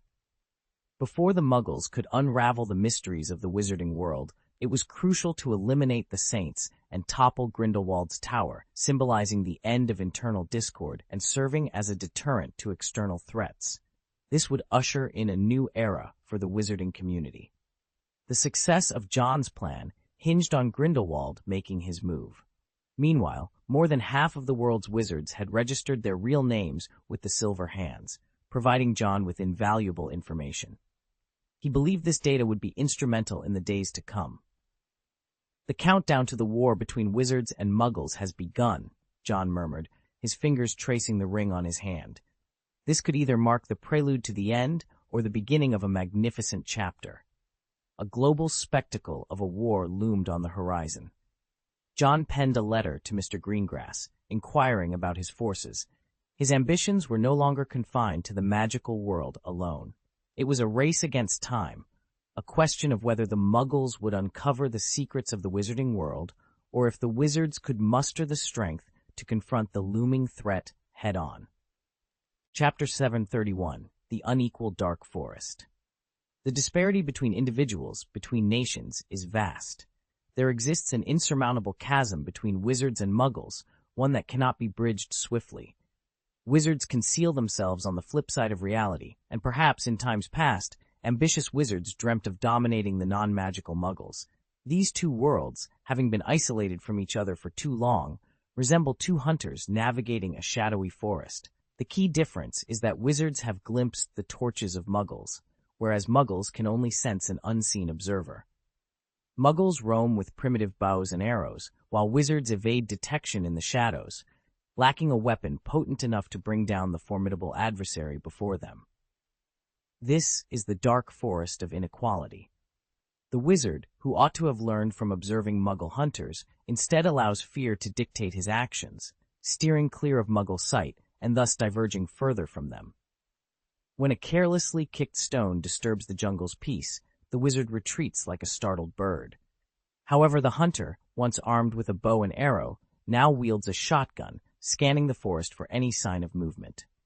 Faced with a choice, the wizard can either continue to hide, taking greater care to remain silent, or confront the shotgun with his own magical arsenal. Pain breeds caution, but when one's weapons have the power to bring a nation to its knees, it is the hunter, the Muggle, who will know fear. John, a leader among wizards, diligently polishes his mysterious weapon, ready to fight to the bitter end. The nature of this weapon remains a secret, leaving many to wonder what form of retaliation he will choose. As a leader, John has made it his mission to ensure wizards stay informed about Muggle advancements. He believes it's crucial for wizards to understand that the sparks from Muggle firearms can wound, that heart attacks can kill, and that Muggles don't need broomsticks when they have steel birds capable of dropping city-obliterating missiles. Wizards must also recognize that Muggle technology, as potent as magic, can withstand even the unforgivable curses when encased in a tiger tank. Magic, with its limitations, holds boundless potential. It is synonymous with miracles, possessing the power to resurrect the dead. Magic is the essence of miracles, and wizards are the miracle workers. Before that hunter emerges, pushing aside the dense foliage, I must strike him with my weapon, rendering him dizzy or unconscious, perhaps even to the point of death, John muses, seated at the ocean's floor while a whale glides past. A killer whale, intrigued by this unusual two-legged creature it hasn't seen roaming freely in these depths, playfully flicks its tail at John. He reaches out to pat the orca, which has become a familiar presence in these waters, darting back and forth like a slipper on Ocean Street. Though we may not match their strength, our mystery far surpasses theirs, John reflects, as the killer whale attempts to coax him onto its back. Below them, faint blue soul lamps glow, reminiscent of ghost ships from Muggle legends, eerie as spectral eyes. Above, a storm rages, but beneath the waves, a secret army of wizards is adapting to their environment. The killer whale, seeking protection, positions its massive body behind John, just as 10 ghost ships emerge. Mr. Greengrass, bearing a soul lamp, announces their discovery. "We found it, Lord Wick." Goyle and Crabbe, former Slytherin students, have followed in their family's footsteps post-graduation, joining the ranks of the Second Dynasty. The rigorous horse training method they underwent has transformed them from their previously overweight selves to embodiments of strength. Aboard one of the ships, Theodore Knott, the last of the Knott lineage, has matured. After experiencing death, John Wick emerged profoundly changed. His ship, marked with the symbol of the Second King, became a beacon for those who sought a new path. The once rookie, now a star apprentice, had become the mem, Ain Stay, gathering a following. On the deck of his ghost ship, his followers stood, their eyes filled with respect and fanaticism as they gazed upon their leader, who sat cross-legged atop the sea. It was a testament to the idea that power precedes change, a notion that John Wick had brought to life. John Wick, with a slight raise of his eyes, stood up from the sea. The tension in the air was palpable as a killer whale, previously agitated, calmed under his hand's gentle motion. With psychic magic at his command, John walked upon the sea, declaring, "Then let this ridiculous war end." He stepped onto Greengrass's boat, and as if by an unseen force, the unmanned rudder turned, guiding the 10 ghost ships as they dived into the deep sea, disappearing from the radar of a nearby submarine. The soldiers and their officer, bewildered by the sudden disappearance of the 10 dots, were left in awe, unaware of the ghost ship's silent passage beside them. Meanwhile, at the International Conference of Wizards, the absence of John Wick raised questions among the representatives. Percy Weasley, no longer seen as just a fledgling acting minister, but a powerful figure in the Ministry of Magic, was pressed for answers. "He's in a place where he's needed," Percy responded, his serious tone hinting at the gravity of the situation. The revelation that they had found Grindelwald, the cause of much turmoil and death, including that of Minister Schmidt, sent a wave of excitement and determination through the room. Calls to mobilize all Aurors and bring Grindelwald to justice echoed, fueled by years of suffering and loss. Percy, using a loud spell to quiet the uproarious delegates, announced, "This is an upcoming battle. We have sacrificed enough of our compatriots during this time." The realization that John Wick had gone to confront Grindelwald himself sent shockwaves through the hall. Concerns over the risk to Wick and the implications of his potential harm were voiced passionately. The second king, John Wick, had become more than a figurehead. He was a symbol of hope and progress for the entire wizarding world. The delegates' reactions underscored the weight of what was at stake. John Wick's actions were not just a personal quest, but a pivotal moment that could shape the future of their world. The urgency to support him, to ensure his safety, and to finally bring an end to the terror Grindelwald had wrought was palpable. The wizarding world stood on the brink of a significant change, with John Wick leading the charge into the unknown. The magical world has evolved significantly. It's a place where only the most astute and ambitious can thrive, and currently, John Wick stands as the central figure of power. His leadership has brought stability, but there's a palpable tension in the air. The concern is that if John were to falter in his upcoming battle with Grindelwald, the fragile peace that has been painstakingly built could shatter, plunging the magical community back into chaos. "Do you believe John will be defeated?" Percy inquired, his gaze piercing through the assembly of representatives gathered. A heavy silence fell over the room. Grindelwald was a formidable opponent, his legendary duel with Dumbledore still fresh in the minds of the wizarding world, showcasing the immense power of the Hogwarts professor. John Wick, despite his victory over Voldemort, a feat achieved with Neville Longbottom's assistance, was about to face a wizard who, despite decades of imprisonment in Nurmengard, remained in his prime. It was widely acknowledged that Grindelwald could very well be the most powerful wizard alive. The representatives exchanged uneasy glances, none daring to voice the thought that perhaps John was outmatched. Yet the concern was evident on their faces, a silent testament to the gravity of the situation. Gresham, overcome with a sense of gloom, finally broke the silence. "Are we convened here merely to await the outcome of this duel?"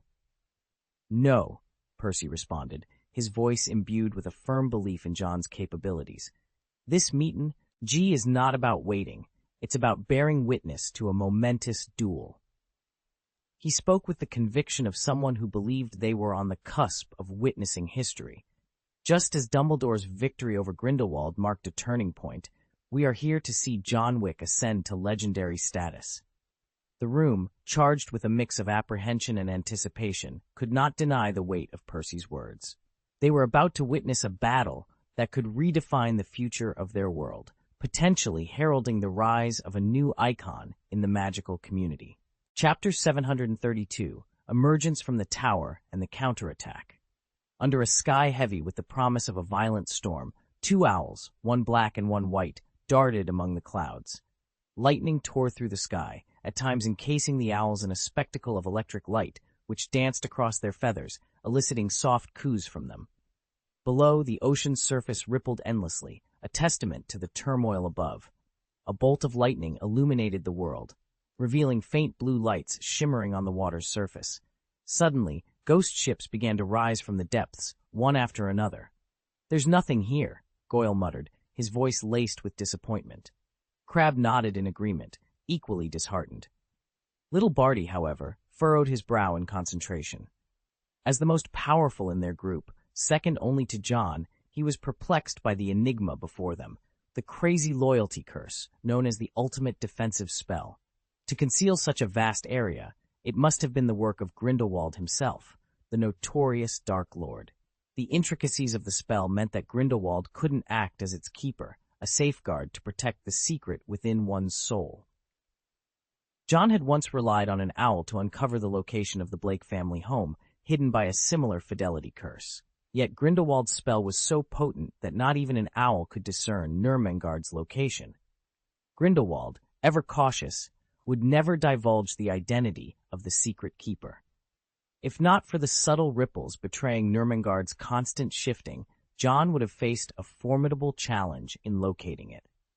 The fidelity charm was designed to deter intruders, but it couldn't mask the disturbance caused by the movement of such a colossal structure, a detail that didn't escape Greengrass's fleet during their seabed search, leading them directly to Nurmengard. As John set foot on the deck, the white-haired wizard within Nurmengard sensed an impending confrontation. Grindelwald opened his eyes in his ornately decorated prison, feeling the arrival of the one he had been anticipating. The room was empty, save for the echoes of followers long gone, their lives sacrificed for a cause they believed in. Grindelwald was alone, his only companions being those who had thwarted him twice before. He stood before a mirror, straightening his white hair, pausing as he noticed the red spots on his fingers, a stark reminder of his advancing age. The reflection staring back at him seemed to have aged as well. Time, it seemed, spared no one, not even those who sought to defy it. On the table lay a symbol of immense power, beside it a photograph, the only one of him with his two closest allies. The image captured a moment of youthful ambition, with a blond boy playfully trying to draw the attention of the white-haired boy to the mirror, while a red-haired boy looked on with a subtle smile, indulging in the mischief. That summer, filled with the sound of cicadas and the clash of ideals, saw the dissolution of their bond under the harsh reality of their choices. The Elder Wand, the Resurrection Stone, and the Invisibility Cloak, their paths diverged, each taking a piece of the legend with them. Grindelwald reached out, his hand hesitating before the photograph, ultimately resting on the Elder Wand. This wand, a beacon of power, craved strength and allegiance only to the worthy, much like the person it now awaited. Descending the tower that had become his self-imposed prison, Grindelwald walked through a field of roses, their buds on the verge of blooming. He touched one, its stamens thick with coagulated blood, a beautiful, yet fragile existence. "What a fascinating thing," he mused, his touch gentle, as if caressing a lover's hair. The obsession was palpable, a longing for something just out of reach. But reality, like the storm brewing overhead, was relentless, ready to shatter everything in its path. Grindelwald looked up, his gaze steely. The saints awaited him, those who had been cornered by the wizarding world, a testament to the tumultuous times they lived in. Stranded on an isolated island, they were like wingless birds with nowhere to fly, awaiting the inevitable submersion by the storm's relentless waves. It was a moment that teetered on the brink of madness or utter despair. Grindelwald, standing before his followers, exuded a unique charisma that could captivate any audience. "My brothers and sisters," he began, his voice resonating with a deep conviction, "we have reached the end of our journey." He spread his arms wide, as if to embrace them all in a collective hug. "We are cornered, with no escape. Today, magic will rise to greatness once again," he declared, his voice imbued with a profound depth. "Lift your heads high with pride."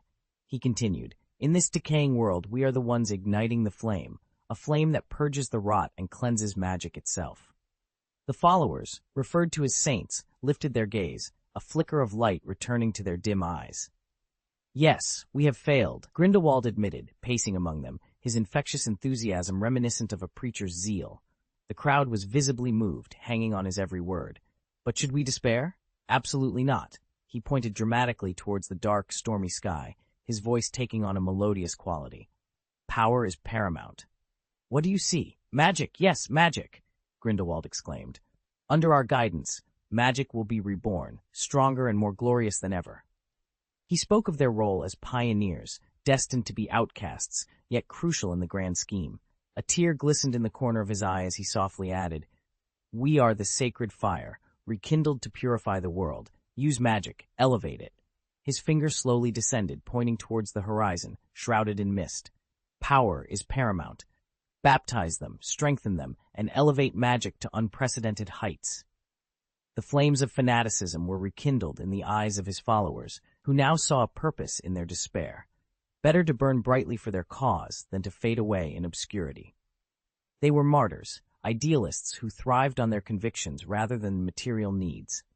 "Power is paramount," the saints echoed, their voices united. "Make magic great again." Grindelwald's mission was complete. He looked towards the horizon, ready for the battle that would determine the fate of their throne. Would it be the return of a fallen king or the rise of a new sovereign, heralding either the end of an era or the dawn of a new one?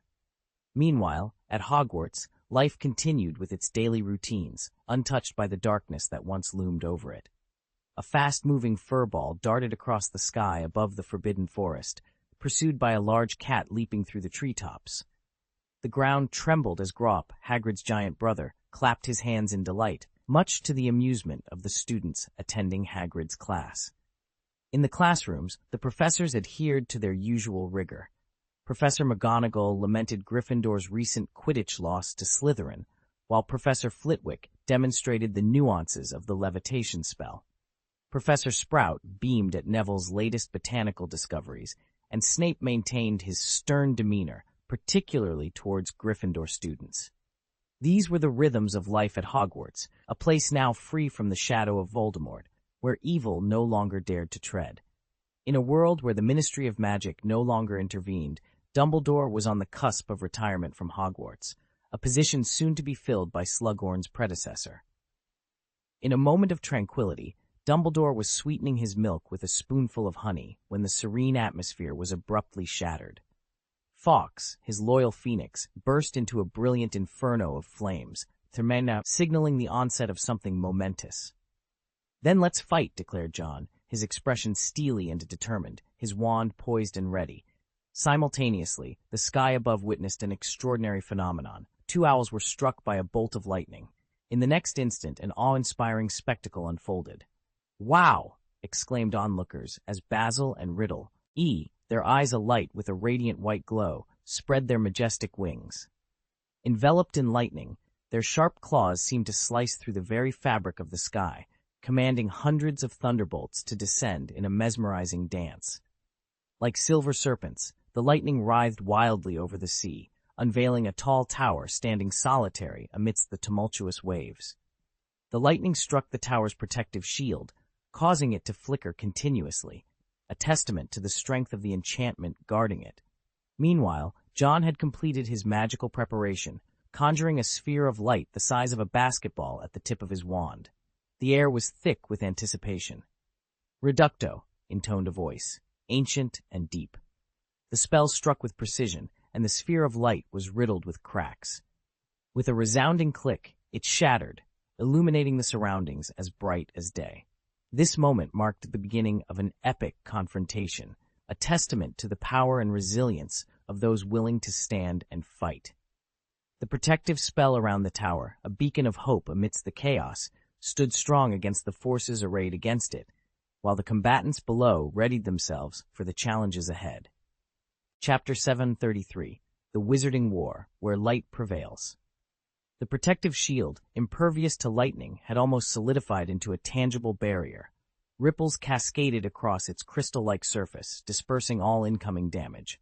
From John's wand, white smoke billowed, and a dark flash crossed his eyes. His astonishing magical power churned the sea, sending waves crashing against the shield until at last it shattered. The white light transformed into a spear, piercing the sky and tearing through the black clouds.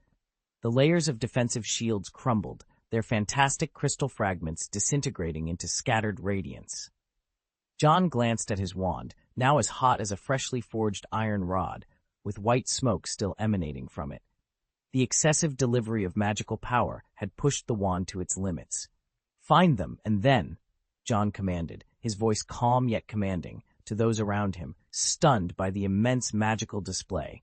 "End this battle." "Yes, my king," came the fervent response. Their eyes, filled with zeal, rested on their young king, whose benevolence and strength they both revered and worshipped. The ghost ship then ascended from the sea, transforming into a sky carrier, setting its course for Nurmengard. This pivotal moment in the Wizarding War was captured by Colin Creevey, the official photographer. Despite still being a student at Hogwarts, Colin had secured a contract with the Daily Prophet. Driven by a desire to document this historic conflict, he had daringly slipped away from school amidst the looming exams.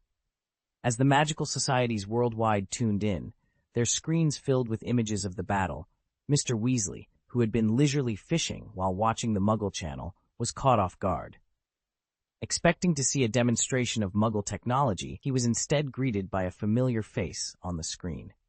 John Wick. At the International Federation of Wizards, a holographic screen floated in the lobby, displaying the unfolding war. The Third Wizarding War had begun, silencing the delegates who seemed as if they were sitting on hot cauldrons. Overwhelmed by the display of power from the Second King, they were glued to their seats, captivated. John, who had once shown his kindness in Bhutan, was now demonstrating his formidable strength. No one dared to leave, not even the Bulgarian Minister of Magic, despite having indulged in too much premium spirit from the silver hand sellers. This was more than a war. It was a battle to determine the future of the wizarding world. As the ghost ship descended upon Nurmengard, Barty Jr. leaped into action. He bravely jumped off the ship, casting a levitation spell to cushion his landing. Without a moment's hesitation, he plunged into battle, his rallying cry, "Make magic great again," echoing as the charge began.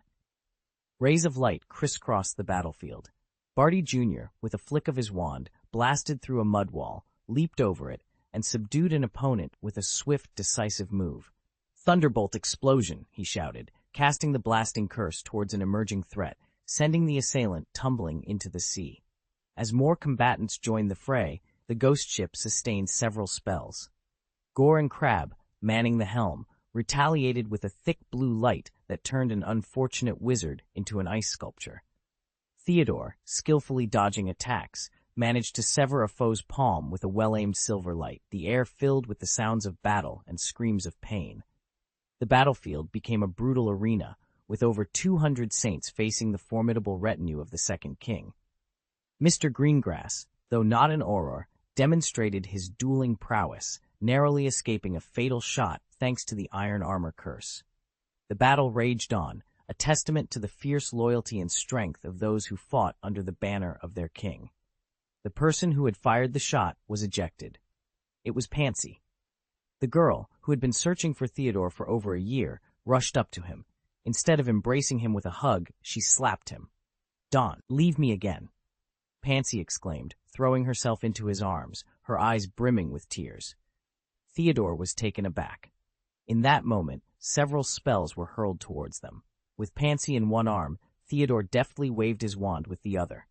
An ice wall materialized from the ground, encircling them and rising up to block the incoming attack. Seizing the moment, he rolled out of harm's way with Pansy still in his arms. Witnessing this, Gauss, who had earlier settled a dispute for 500 galleons, repelled the attackers, used apparition to reach the duo, caught them, and vanished. "Give it up," Gauss exclaimed, pulling Pansy's hand away from Theodore as he scolded. "Everyone knows love has no place in battle. Who embraces in the middle of a battlefield? Are you trying to make a movie?" Pansy looked at him, confused. "Who are you?" she asked. Gauss, addressing his colleague Theodore, said, "Give me the money, and I'll get her for you." Theodore remained silent for a moment before responding, "I won't pay." Gauss scoffed, "I knew you had no money." "I'll give you a piece of advice. Don't fight with the love-struck," Gauss said before running off. Pansy, realizing the folly of her actions, began to apologize. "I'm sorry, Her eyes were red with remorse, realizing she had almost gotten them both killed. "No, you never have to say sorry to me," Theodore reassured her, gently wiping away her tears. "If anyone should apologize, it's me, Pansy." He then quickly ducked to avoid another spell. Gauss was right. Love had no place on the battlefield, yet both quickly rejoined the fray. In battle, casualties were inevitable. The sight of a fallen comrade was a stark reminder of this brutal truth. The saints, in their madness, were willing to do anything, even turn themselves into living bombs to cleanse the world with fire. In one instance, a saint apparated next to a wizard and embraced him. Little Barty rushed to assist, reaching out to grab the wizard's hand. However, the saint detonated an explosive spell, killing them both instantly. Only the arm Barty was holding remained. Enraged, Barty unleashed a barrage of spells at the saint. Death was always just a step away. Theodore narrowly avoided being hit by a blazing curse. Another wizard wasn't so fortunate. Tang Mi managed to dodge a deadly spell by blasting the ground beneath him and lying flat to avoid the green light coming from 3 directions. Theodore's wand conjured several snakes that slithered across the ground, entangling the saint's ankles and biting them. The paralyzing toxin rendered the saints immobile, easy prey for the taking. Above, the ghost ship fired blue light towards the ground, its freezing magic encasing everything in ice. A saint managed to apparate onto the ghost ship and engaged in combat with a wizard on board. On the ground, Crab managed to overpower a saint, breaking his wand and throwing him off the ship. The wandless saint plummeted 100 meters to his death. Crab and Goyle, seeing each other's success, flexed their muscles in triumph. Their brute strength proved more effective than their rudimentary magic. The ghost ship launched another attack, this time targeting the Nurmengard Tower. Inside, Grindelwald watched the battle unfold quietly. When the blue light struck, a streak appeared on Nurmengard, and golden text absorbed the blue light. The next second, Goyle, piloting the ghost ship, saw Nurmengard retaliate with a blue light that pierced the bottom of his ship. The soul lamp flickered, and the ghost ship began to shake, signaling imminent danger. The weight of the battle bore down heavily upon the sea. Crab, fueled by a desire for vengeance for Goyle, made his move. However, his intentions were quickly thwarted as the saints intervened once more. Amidst the chaos, the ghost ship, already spiraling out of control, suffered another hit and began its descent from the sky. Theodore, caught in the midst of the turmoil, felt the amulet he wore burst into action once again. With agile movements, he managed to evade an incoming attack, simultaneously raising his wand to conjure 2 serpents that lunged at his assailant's throat. The snake's slender fangs sank deep into the flesh, rendering the man helpless as he was ensnared in their deadly grip, feeling his life ebb away with each passing moment. Breathing a sigh of relief, Theodore's moment of respite was abruptly cut short. Out of the corner of his eye, he caught sight of a green light speeding towards him. Before he could react, a figure darted to his side, shielding him from the impending danger. "This time, don't leave me behind, Theodore," Pansy said, her voice laced with a mixture of determination and joy. Theodore's eyes widened in shock, and he attempted to turn to somehow avert the looming catastrophe, but his movements were agonizingly slow. The green light bore down on them, yet the girl beside him did not waver. Her smile was serene, as if the prospect of death held no fear for her. "Pansy!" Theodore cried out, his voice a mixture of despair and disbelief. In that moment, time seemed to stand still, with the grim reality of sacrifice and the unyielding bonds of friendship converging in the heart of the tempest. Chapter 734. When Kings Clash. I died for you. You won't forget me, will you? Pansy pondered, reflecting on her string of unsuccessful relationships. Yet her feelings for Theodore were different. She truly loved him, even to the extent of sacrificing her own life. As the deadly green light of the Avada Kedavra curse approached, she closed her eyes, ready to embrace death with tranquility. However, an unexpected turn of events unfolded. "I'll protect you." In a desperate act, a lifeless body was hurled into the path of the curse, landing heavily on Pansy. The green light struck the corpse with ruthless precision. The scene left Pansy buried under the body and the onlookers in shock. Gauss, with a bloody blade in hand, retaliated against the caster of the green light with a swift throw of a small knife. His cursed blade, drenched in blood, saved a faltering relationship while claiming the life of another. Looking down at Pansy, struggling beneath the weight of the corpse, Gauss remarked, "You and your love-struck brain should have stayed on the ship. Who in their right mind would use their body to block an Avada Kedavra? With so many corpses around, why not use one as a shield?" Lying on the ground, Pansy questioned her life choices. Meanwhile, the eccentric and seemingly insane Gauss hoisted Theodore to his feet, offering protection for a fee of 3,000 galleons, claiming superiority over Pansy's efforts. Theodore, lacking the funds, left Pansy to become Gauss's client. With a businesslike demeanor even on the battlefield, Gauss, carrying the saint's corpse, retreated with a grin. The G-series, with the aid of the ghost ship, provided the Second King's team with a significant advantage. The saints, driven to madness, could only exchange their sanity for injuries. The entire world watched the unfolding of the Third Wizarding War. In front of Weasley's Wizard Wheezes, a crowd of wizards, initially engaged in mundane activities, halted. The two large magical screens displayed the harrowing scenes of battle, causing an adult wizard to shield a child's eyes as a green light whizzed past Colin, a Hogwarts student, sending shivers down the spine of the viewers. The representatives from the International Federation of Wizards watched with a relative calmness, noting that the human sacrifices by the Second King's side were significantly fewer than those of the Saints. However, the Saints' madness posed a considerable challenge. The appearance of the ghost ship sparked discussions among the representatives, recognizing it as a Greengrass family vessel, a key player in the transportation industry due to its swift maritime capabilities. Yet, as they contemplated the potential of harnessing such power, they halted, aware that without the Second King's permission, access to these ships was impossible.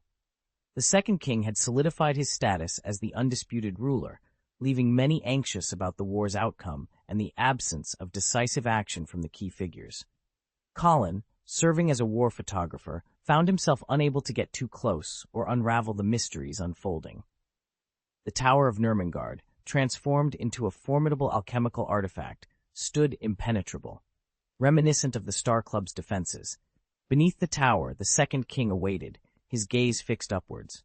For the greater good, a slogan that had accompanied Grindelwald throughout his life, stemming from a youthful pact with Dumbledore.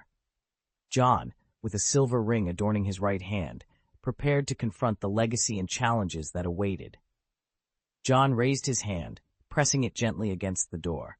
Instantly, golden text illuminated, enveloping the tower, resisting his approach. After a moment of contemplation, John withdrew his hand, and the golden words vanished. With his right hand, adorned with a silver ring, he lifted 2 fingers and slowly traced them down the door from top to bottom. The golden text re-emerged, but as John's fingers moved, the words were sliced away one by one. When he stopped, the golden text in front of him, existed no more. Golden threads floated above, transforming the space's power into a pathway. John stepped through and pushed open the door, entering the tower for the first time. Grindelwald's tower, intended as a prison for his foes, had ironically become his sanctuary. It was unfortunate, John thought, that Dumbledore had never visited. Inside, John marveled at the ancient decor, a testament to the last century. The distinction between wizards and muggles was evident in these ancient collections. The artifacts in the Malfoy residence, for example, were treasures that would be highly sought after in the outside world. Each wizarding family possessed items centuries, if not thousands of years old. The Malfoy family's oil paintings alone boasted a history of 600 years. Should the Malfoys ever face financial ruin, selling these paintings alone could restore their wealth manifold. John sensed the presence of the man in the tower, choosing not to act hastily as he confirmed his suspicions. He ascended, his expression shifting under the intermittent lightning outside. Goyle emerged from the ghost ship, his robust physique aiding his swim to the rocks below Nurmengard. "Goyle, help me!" he heard Crabbe call out, struggling with a saint in one hand and submerging him in the water. With Goyle's assistance, they managed to pull Crabbe to safety. The ghost ship, now at the sea's bottom, began to repair itself. Its soul lamp flickered as broken wood pieces reassembled. The 2 men exchanged glances, realizing neither could fly. "There's a passage down here. Maybe we can climb up?" Crabbe suggested, having stumbled upon a potential route. However, the narrow passage proved challenging for their large frames. It was only after some struggle that Crabbe had an epiphany. Why are we walking side by side? If we go one after the other, we won't have to squeeze through. Adjusting their approach, they proceeded with less difficulty. The tower was imposing and shrouded in darkness. John navigated its interior, his gaze sweeping over walls that bore the marks of time. The decay of years was evident, mirrors covered in dust barely reflecting the figures before them. In one room, walls were etched with various handwritings. Reaching the top floor, John encountered him. "I don't think reintroductions are necessary, Grindelwald." "John Wick," Grindelwald acknowledged, turning to face him as lightning cast the room in stark white light, elongating their shadows. It was a meeting of equals. Chapter 735, Encounter with Your Other Half. Lightning danced across the owl's feathers, casting a spectacle of black and white across the sky. Thunder and lightning enveloped Nurmengard like a colossal birdcage, sealing the fate of this inescapable tower. Trapped, the warriors within had no choice but to embrace their roles as the new martyrs. "Is this your magnum opus?" The white-haired man atop the tower gazed at the birds intertwined in flight before the magnificent glass window. "You've outdone yourself, Joel." Grindelwald turned slowly, his long, elegantly tailored robe flowing with him. His silver-white hair and oddly colored eyes gleamed with madness.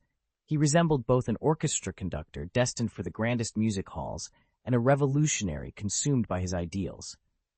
There he stood, his visage painted with the surreal colors of lightning and spells, casting psychedelic streaks across his face. An evil smile played on his lips, radiating a bewitching charm. Before him was a man of ambition, a revolutionary whose desires had yet to be unleashed. His ambition clouded the minds of those around him, dressing itself in the guise of noble ideals to deceive and seduce. Every method conceivable was employed to fulfill his ambitions, giving rise to the most infamous Dark Lord in history. He addressed John by his name, Joel, a name that carried a certain tenderness. In Godric's Hollow, where blonde met gray, a 2-month companionship had blossomed between the emerging careerist and the fallen king. Now reunited, the Dark Lord and the Second King stood face to face, the Elder Wand and the Resurrection Stone between them. John regarded Grindelwald with a calm demeanor. The merging of certain bloodlines, coupled with the miracle we call magic. "You've always been full of surprises, including now," Grindelwald remarked, unafraid of any treachery from John. His gaze was filled with obsession, longing for what he once believed he could command, the freedom to soar under the sky, driven by boundless ambition. Yet, reality cares little for one's identity, teaching even the most fearsome Dark Lord a harsh lesson. A battle that involved 3 individuals resulted in the death of a 4th, while a 5th merely observed from the sidelines. "We've all grown old," Grindelwald confessed, his eyes betraying a hint of envy for the freedom he craved but could never attain. "Yet, you remain young, Joel. You possess the power to mend all regrets. People are willing to follow you, a path I never took," he continued, turning slowly. "I've forgotten what it means to make magic great again." John stepped forward, stopping before Grindelwald. The once towering boy had now surpassed him. "Tell me why you killed him." "Him?" Grindelwald pondered, then replied. "Barty Crouch?" "By your own principles, he didn't deserve to die," John said, frowning. "Indeed, by my standards," Grindelwald conceded with a smile. "But what about you, dear Joel?" His smile turned sly as he clasped his hands behind his back, reminiscent of the mischievous boy he once was. He was a competent minister for magic, but not a fitting leader. Grindelwald moved to the table, picking up a photo frame. "You've always been a loyal friend, Joel." His fingers traced the golden edges of the frame, the uneven lines imprinting upon his fingertips. "Unlike me, Crouch grew old, his stubbornness and wizardly arrogance ingrained deep within. As you've said, power takes precedence." He glanced at John from the corner of his eye, his voice soft yet captivating. "Had he lived, you wouldn't have accepted the mantle of this world's king. So, I rectified that for you, aligning with your values," Grindelwald continued, approaching John with the frame in hand. "Those outside, they're sacrifices. A grand sacrifice, as whimsical as your departure without a farewell." John's gaze hardened, his voice low as he struggled to contain the surge of murderous intent. "You do realize I'm going to kill you, right?" "Yes," Grindelwald nodded, a chuckle escaping him. "What's the difference between me and death at this point?" "See here?" Grindelwald raised his hands, pacing in a circle at the center of the room, his voice escalating with emotion. I've spent half a century here, he began, his tone reflective. I've pondered my failures, my time in Godric's Hollow, our great-aunt's legacy. You know, Joel, Grindelwald continued, after I left, I returned. When I discovered that Bathilda Bagshot had completely erased Joel from her memory, I realized how gentle you truly are. He paused, his gaze distant. I visited Albus's home again, found it deserted, and came across the grave. It's remarkable how the flowers there flourish so densely. After much research, I even stumbled upon a mention of the Horcrux's name in a book. I know everything now, Grindelwald declared, a hint of madness in his eyes. You've done everything, yet you've done nothing. You're so selfish, Joel, he accused, his voice rising as he flicked his sleeves in disdain. You hoard all your kindness, selfishly refusing to share even a sliver of it with others. Do you have any idea how astonished I was to see you in Paris? Your appearance, your youth, you're someone who dallies with taboos, and it's in those taboos that great miracles are born. Grindelwald lifted a photo frame, his expression intense. You are the architect of all these miracles. You should have been defeated, isolated, sorrowful. As I faced my own failures, I abandoned everything. Grindelwald's voice softened, becoming more somber. You once showed me how formidable muggles can be, making it challenging for wizards to prevail. I chose a different path, sowing seeds in this world. As Grindelwald's end neared, he recounted meeting a young man. I bestowed upon him magic that drove him to madness, all the while spreading your ideologies. Strength comes first, I told him. Only with strength can you lead. Change this world, make it as chaotic as you once made me. Grindelwald's monologue came to a halt. John's fingers twitched, then clenched tightly. It's madness, using the lives of those people as mere foreshadowing, John spoke with a deep, resonant voice. You were prepared to let them die from the very beginning. No, if you hadn't endured those suffocating trials, Grindelwald chuckled, a glint of madness in his eyes. Rename, the world wouldn't stand a chance against the ever-advancing Muggle technology. In such a world, why not hasten its demise? Majority and minority, John sighed, his tone heavy with realization. You're truly mad, willing to annihilate the minority without a second thought. I am you, Joel, Grindelwald asserted, his mismatched pupils locking onto John's gaze. I am the embodiment of the madness hidden within your heart, a madness you've never acknowledged. Why not choose Dumbledore? John queried, seeking understanding. He's too naive. Grindelwald shook his head, a wry smile playing on his lips. Despite his age, he possesses a kind heart. You, on the other hand, will always choose what is right over what is just. I see you clearly, John. During the time Joel vanished and John Wick began to emerge at Hogwarts, Grindelwald had kept a close watch. Dumbledore's letters to him contained snippets about John Wick, making Grindelwald the one who understood John the most intimately. When the Holy Grail, capable of reigniting Grindelwald's fervor, appeared, he knew his opportunity had arrived. You know me well, John acknowledged, his gaze sharp. Therefore, you should also know what fate awaits you now. You will die, Grindelwald, right here, a victim of your so-called ideals and sacrifices. I will show you no mercy. Your desperate, mad self-sacrifice and the death of Barty Crouch will serve as your death's eulogy, and your soul will find no peace. Hearing this, Grindelwald's smile faded. He understood John better than anyone else and began to retreat. Meanwhile, John had already drawn his wand, a silver ring glinting on his right hand as he summoned the sword of Silver Wick into existence. The 10 trials etched upon the stace. Word's blade shimmered, its sharp edge poised above Grindelwald like the sword of Damocles. Grindelwald, with an eerily calm smile, placed his right hand over his heart and bowed slightly. You're going to kill me, John Wick, he stated, a twisted smile on his lips. As I've said, I know you all too well. Letting go of the photo frame, he smiled at John one last time, accepting his fate with a disturbing sense of serenity. Time seemed to stand still as a revelation dawned. So, I understand now why you've been so attentive, John said, his voice steady with realization. You've been biding your time, waiting for that one opportunity to strike decisively. You see, I've been waiting too. In that moment, a photo frame tumbled to the ground, its fragility reminiscent of glass, shattering upon impact. Grindelwald's face twisted in a grimace, a mix of anger and desperation, painting his features. John's eyes narrowed, the pupils transforming into vertical slits, a sign of his unwavering focus and determination. Without a moment's hesitation, he brandished his sword, the blade slicing through the air with lethal precision. As the sword moved to strike, Nurmengard's tower itself seemed to come alive.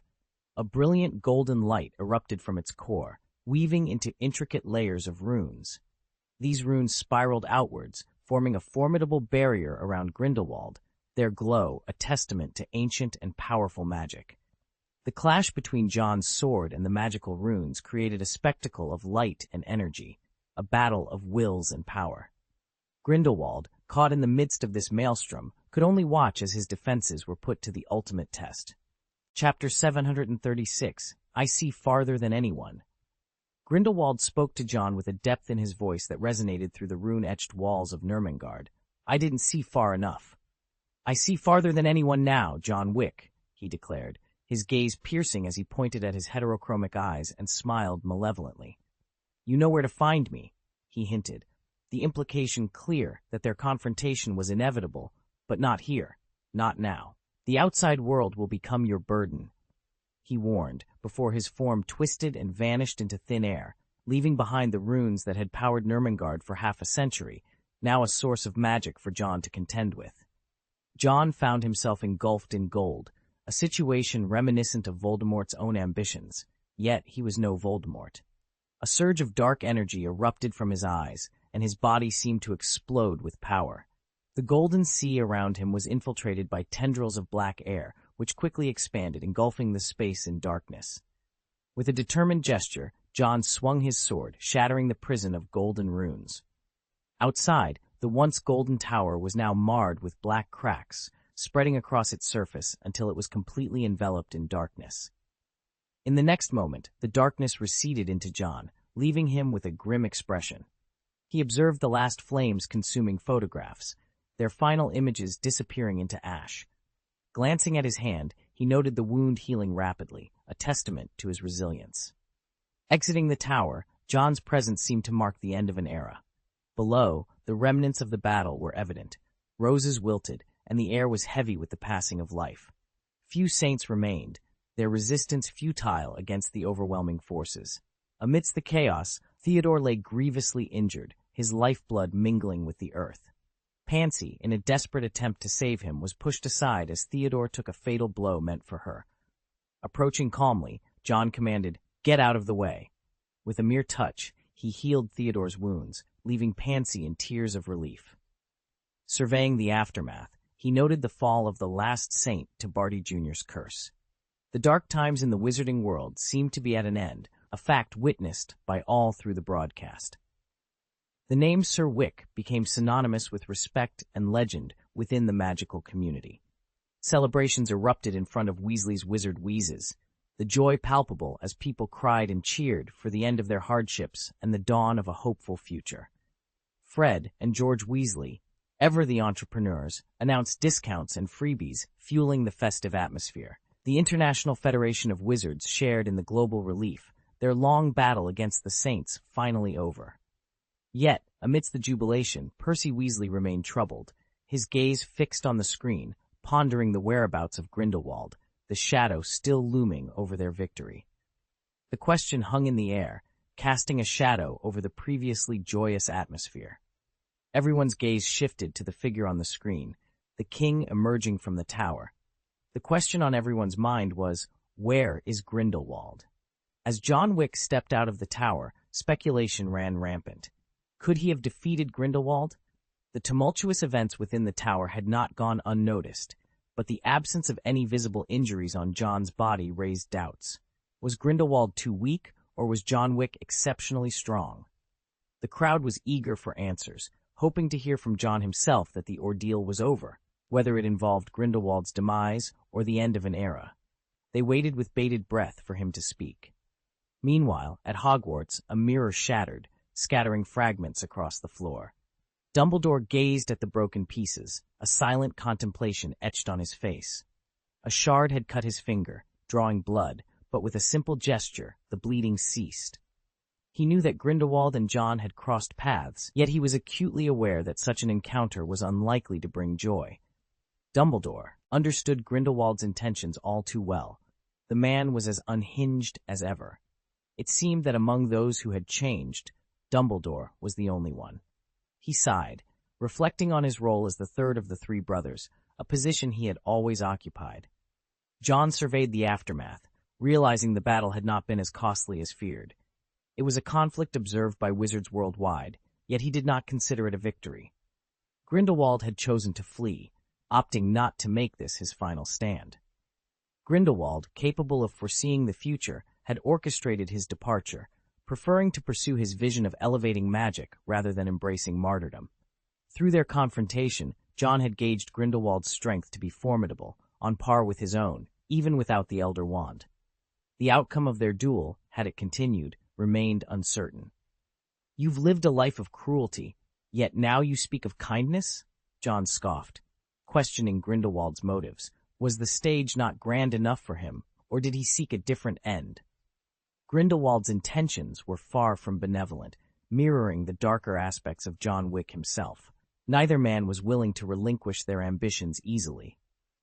In the depths of Nurmengard, two figures stumbled upon an ancient, rusted device. Their limited understanding led them to recall seeing something similar in a Muggle documentary. "It's going to explode," they realized with a mix of fear and urgency. Their frantic escape caught John's attention, drawing him towards the source of the commotion. The device, a relic intertwined with the Ministry of Magic's history in Poland, ticked down its final moments, a grim reminder of the destructive potential it harbored. Across the ocean in America, Webb found himself in the clutches of a secretive organization. Subjected to an interrogation with a Muggle concoction designed to loosen tongues, he revealed his identity and magical heritage with a disoriented smile. The interrogator, a doctor affiliated with the mysterious American agency, viewed Webb with a mix of disdain and amusement, considering wizards to be no real threat. Following an undisclosed negotiation involving Mr. Mike, discussions about the magical world ensued, hinting at a broader conflict between the realms of magic and the mundane. Dr. Thompson, a high-achieving individual deeply rooted in the world of science and technology, had always dismissed the notion of magic with a scoff. To him, what others called magic was merely advanced science yet to be understood. He firmly believed that there was no phenomenon technology couldn't eventually explain or replicate. In his mind, the power of a pistol and bullets could easily subdue any wizard, rendering their magic obsolete. "There's nothing that technology can't solve," he often proclaimed, his voice laced with disdain as he interrogated his subjects. "Tell me something," Dr. Thompson demanded, his tone sharp and expectant. "Something?" Webb, momentarily disoriented, met the doctor's gaze. His eyes, however, soon sharpened with a clarity that had not been there before. The so-called Muggle Veritaserum, a truth serum developed by non-magical scientists, had failed to work on him. It was a clear indication that against a wizard skilled in occlumency, such methods were futile. "I can tell you whatever you want to know," Webb declared, his voice steady and confident. He locked eyes with Dr. Thompson, a silent challenge in his gaze. "Everything." This exchange marked a turning point in their interaction. Dr. Thompson, faced with the undeniable reality of magic that defied his scientific explanations, found himself intrigued. Webb, on the other hand, seemed to possess knowledge that could bridge the gap between their worlds. The moment was charged with the potential for understanding, or perhaps conflict. Chapter 737, The Collapse of Nurmengard, The Disappearance of the King. The towers of Nurmengard crumbled, sending a powerful shockwave across the land. Over the sea, a dense cloud of gas formed, billowing outward. Grindelwald, unforgiving his actions, watched as the scene before him was engulfed in a blinding white light. This moment mirrored the past when wizards confronted Muggles, reminiscent of the explosion that once devastated the Polish Ministry of Magic. That event was chaotic. This one was no different. On the ghost ship, diving deep into the sea, fear gripped everyone on board. Gore and Crabbe had executed their task flawlessly. Amidst the confusion, Mr. Greengrass searched for Lord Wick, only to find that John had vanished. Grindelwald, holding a rose, observed the destruction of his former prison. The blood that had solidified on the rose dropped with the rain, blending with the water to flow from the petals in a stream that resembled a tear of blood. In this moment, the rose's beauty was unparalleled. Grindelwald pinned the rose to his chest, letting the rain wash over him. Elsewhere, John walked through devastation, his presence alone causing the shattered world around him to reassemble. The sand beneath his feet, the buildings submerged in the sea, all were restored in his wake, encircled by a golden Ouroboros. Looking up, John noticed the phoenix being repelled by Basil, his black and white owl. Despite the phoenix's resistance, it eventually relented, delivering a letter to John. The letter, from Dumbledore to Grindelwald, was a plea to end the looming disaster. John's response was cold. "You really care about yourself, Dumbledore."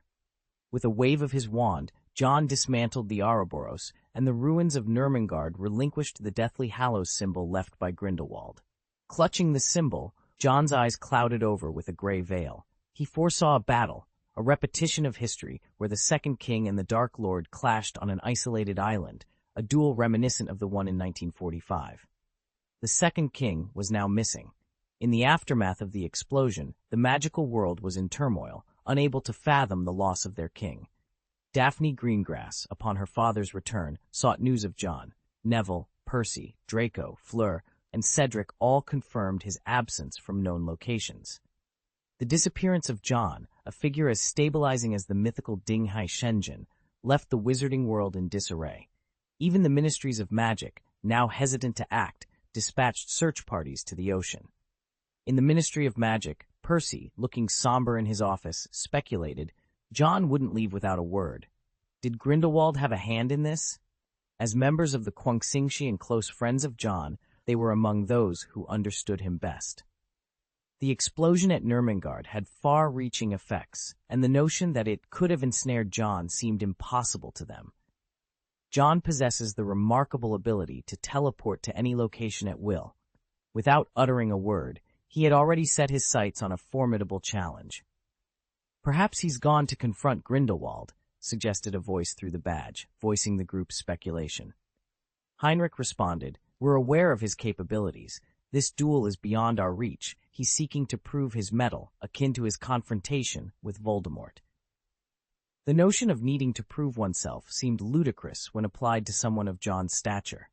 Draco, puzzled, inquired, "Being hailed as the second king of the wizarding world, why is there still a need for proof?"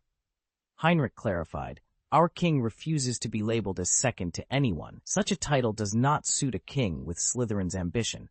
Just as Slytherin's true king would never settle for second place, once Dumbledore vanquished Grindelwald, it became imperative for our current king to defeat an even more formidable foe, the Dark Demon King." Heinrich's words resonated with conviction. "We may not partake in this battle, but he will lead us to victory, as he always has." This reassurance stilled any doubts. Their king had always been synonymous with victory. There was no need for panic, only trust and anticipation for the triumphant news. Percy added, "Before departing for Nurmengard, John entrusted us with a mission." The mention of fighting alongside John once more brought smiles to the faces of the Quinxing Club members, their hearts filled with longing. Meanwhile, Neville, at the leaky cauldron, gazed at the sword before him. Hannah, with care, placed lovingly prepared dishes beside it. "Is it war?" Neville's eyes shone with determination. The once timid boy had transformed into the valiant lion of Longbottom. He opened the box and began to eat, drawing strength from the contents within, a testament to the power of love. "Neville," Hannah called out as he stood up. She blushed, reminding him, "We still need to discuss our wedding." Neville, with newfound affection, took her hand and gently kissed it. "Wait for me, Hannah," he said, his demeanor more serious than usual. Hannah, taken aback by the change in Neville, watched him leave. The boy from Hogwarts had matured into a man of depth and allure. Back at the meeting, the news of the Second King's disappearance had yet to spread, thanks to Percy's efforts to quell the rumors. He faced ministers Gresham of Germany and Roland of France, who were taken aback by the revelation of an impending war. "With whom?" Roland inquired, unable to believe that their greatest threat might not be the Saints, but the Muggles. Percy, maintaining his composure, explained the gravity of the situation. The Muggles, unaware of the wizarding world's strength, posed a significant threat. Gresham, understanding the seriousness of Lord Wick's plan, expressed his unwavering support. This chapter weaves a tale of loyalty, courage, and the unseen battles that define the wizarding world. As our heroes prepare for the challenges ahead, their bonds of friendship and love serve as their greatest strength. Under the decree of the Second King, obedience was not just expected, it was mandatory. Gresham concurred, leaving the decision to Charles Rowland, who found himself ensnared in a dilemma. The notion of waging war against Muggles struck him as absurd. Were they dealing with a cadre of lunatics or a circle of unparalleled geniuses? Caught in the crossfire of expectations and reality, Charles Rowland weighed his options. The idea of conflict with Muggles was not just daunting, it was borderline insanity. Yet the conviction in the eyes of his companions suggested a depth of strategy and foresight he couldn't immediately dismiss. Could there be a method to this madness, a genius plan veiled beneath the surface of what seemed like sheer lunacy? As he pondered, Charles realized the gravity of the situation. This was not merely a question of choosing sides, but of shaping the future. The line between lunacy and genius was thin, and the outcome of this decision could very well tip the scales in one direction or the other. With a heavy heart and a mind swirling with thoughts, Charles knew that whatever choice he made, it would set them on a path from which there would be no turning back. Chapter 738, The Road to Becoming a King. Preparations for the Decisive Battle. In America, the news delivered by Webb sparked a flurry of discussions among the top officials. Is this information reliable? One asked, skepticism lacing their tone. The idea that such groundbreaking news had come from someone they considered unhinged was met with disbelief. It's ludicrous, another commented. Yet, the possibility that it might be true stirred a sense of excitement. Imagine the advantage we'd have over other nations, a third mused, recalling the details Mike had shared. A stable, mild, and pollution-free energy source, something even nuclear power couldn't match. The conversation turned to the wizards, who seemingly hoarded such valuable resources for mere magical practices. Perhaps they lacked the foresight, someone suggested, noting the peculiar behavior often exhibited by wizards, such as wandering about in a bathing suit. Despite the absurdity, the officials recognized there might be some truth to the claims. However, they agreed that consulting with the president was necessary before taking any action. The potential benefits of monopolizing this purple gold could propel the United States into a century of unrivaled dominance. Yet, they needed a pretext for such an endeavor, reminiscent of past justifications like laundry detergent. The image of the nation as a beacon of purity and progress had to be maintained. Meanwhile, John, a wizard of considerable power, faced his own challenges. After 7 years of relentless effort, he had become one of the most formidable wizards, yet the elusive level 7 seemed to mark the end of his journey. Despite his dedication to expanding his knowledge and feeling his magical power grow, John wondered if a life-and-death battle was necessary to break through to the unprecedented level 8. Merlin, a figure of immense mystery and power, loomed large in John's thoughts. The distinction between Merlin and all other wizards was stark. No matter how talented, any wizard would be eclipsed by Merlin's legacy. John lamented that Merlin remained an enigma, his only encounter with the legendary wizard being a vision of Merlin's powerful soul aiding him in a past crisis. Determined to push his limits, John concluded that a battle of life and death against a worthy opponent like Grindelwald would provide the catalyst he needed. Such a confrontation would demand their utmost capabilities, a duel to the death. As he pondered his next steps, black and white owls descended from the sky, landing beside him. Basil, his trusted companion, regurgitated a bolt of lightning, showcasing the power imbued in its feathers. John admired the thunderbird feathers that granted Basil the ability to summon lightning and inspected the formidable steel-like texture of Basil's claws, capable of tearing through the toughest materials. Proudly, Basil raised its head, having played a crucial role alongside Riddle in their recent endeavors. The stormy weather had amplified their ability to call forth thunder and lightning, a skill not innate but channeled through their bond with John. John had spent considerable time enhancing his pet's natural abilities, Tom's teeth and claws, Basil's feathers, and Riddle's eyes. Such enhancements required a significant investment of resources and energy, but John believed the outcome of their upcoming battle against Nurmengard would justify the effort.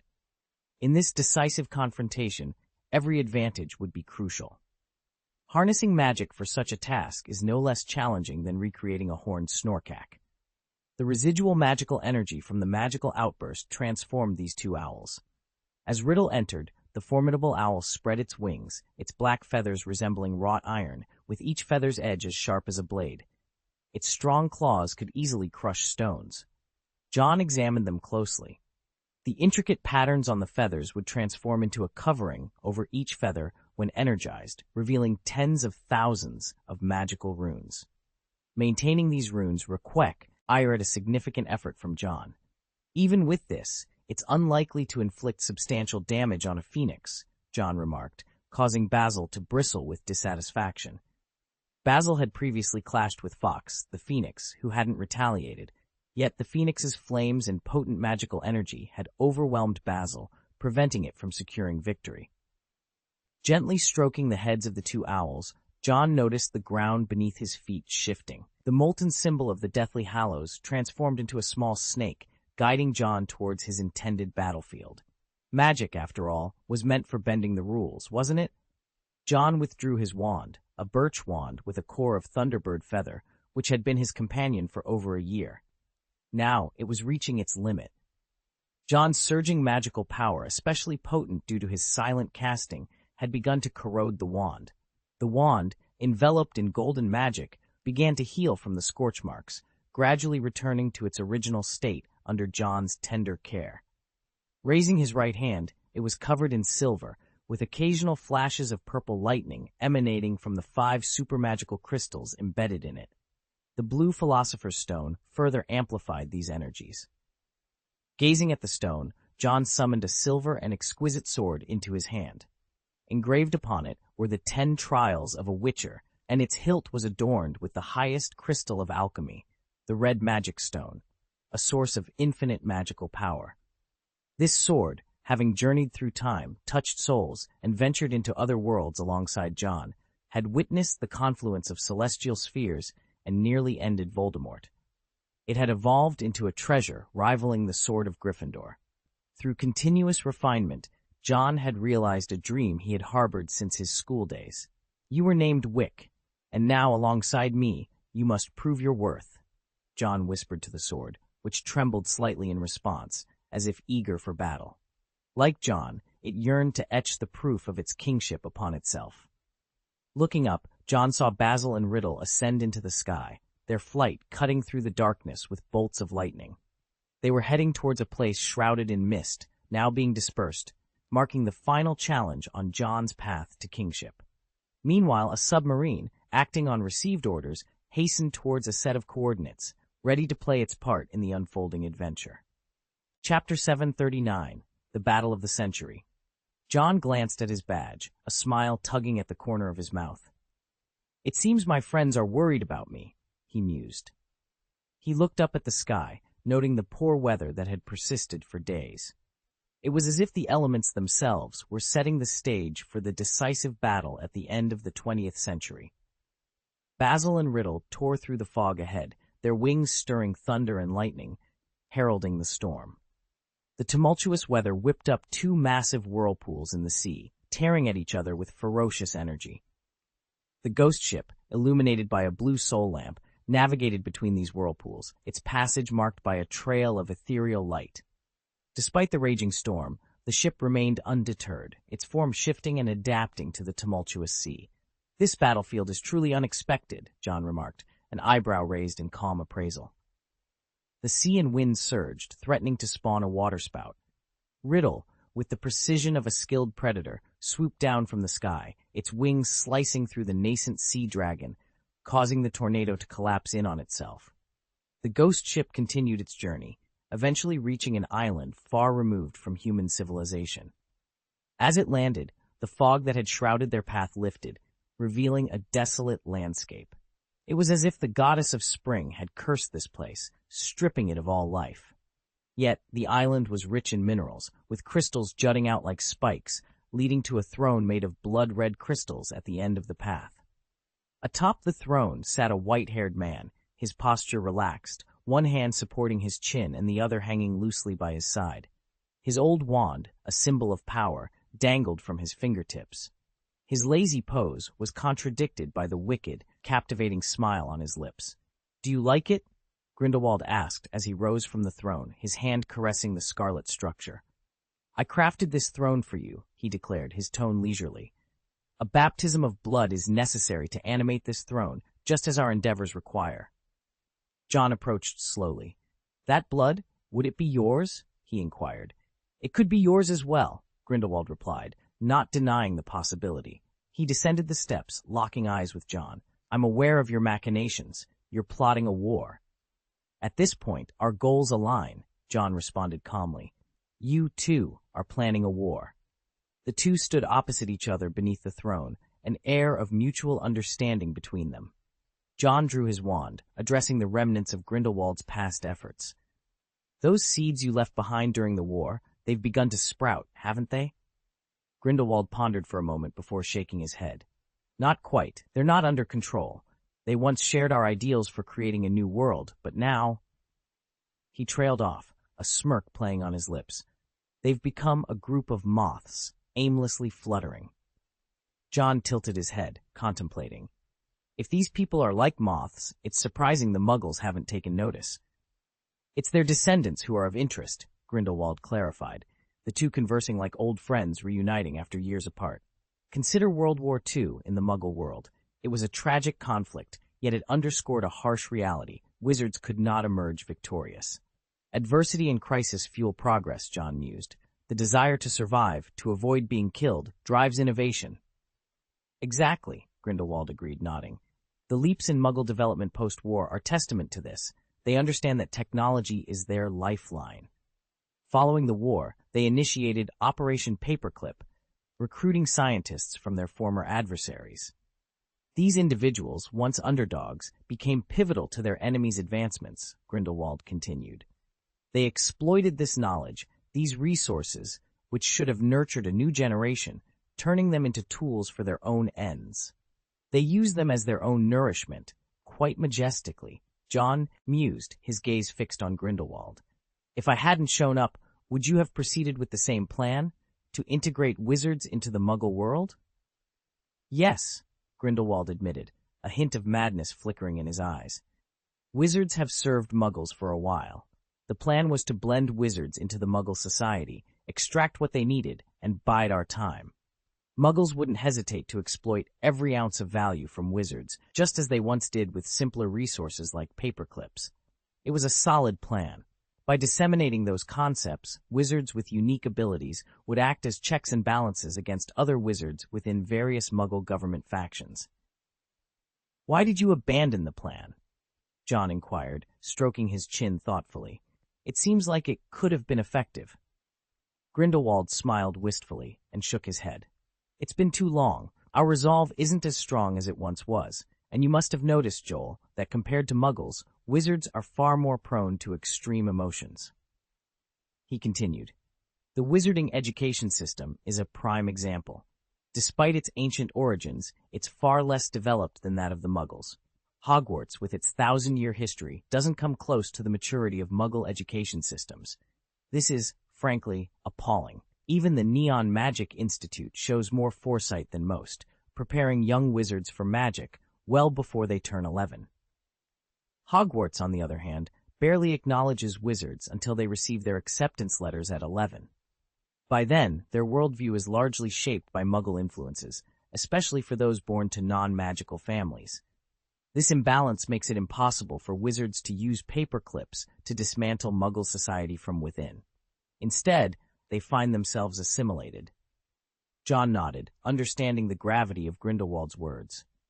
"Tell me about the war you're planning," he said, shifting the topic. "How do you intend to initiate it?"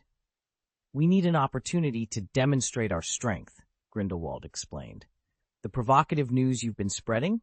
I'll amplify it. Greedy individuals never change their nature, and it's beneficial that Webb eliminates the moral exemplars among Muggles."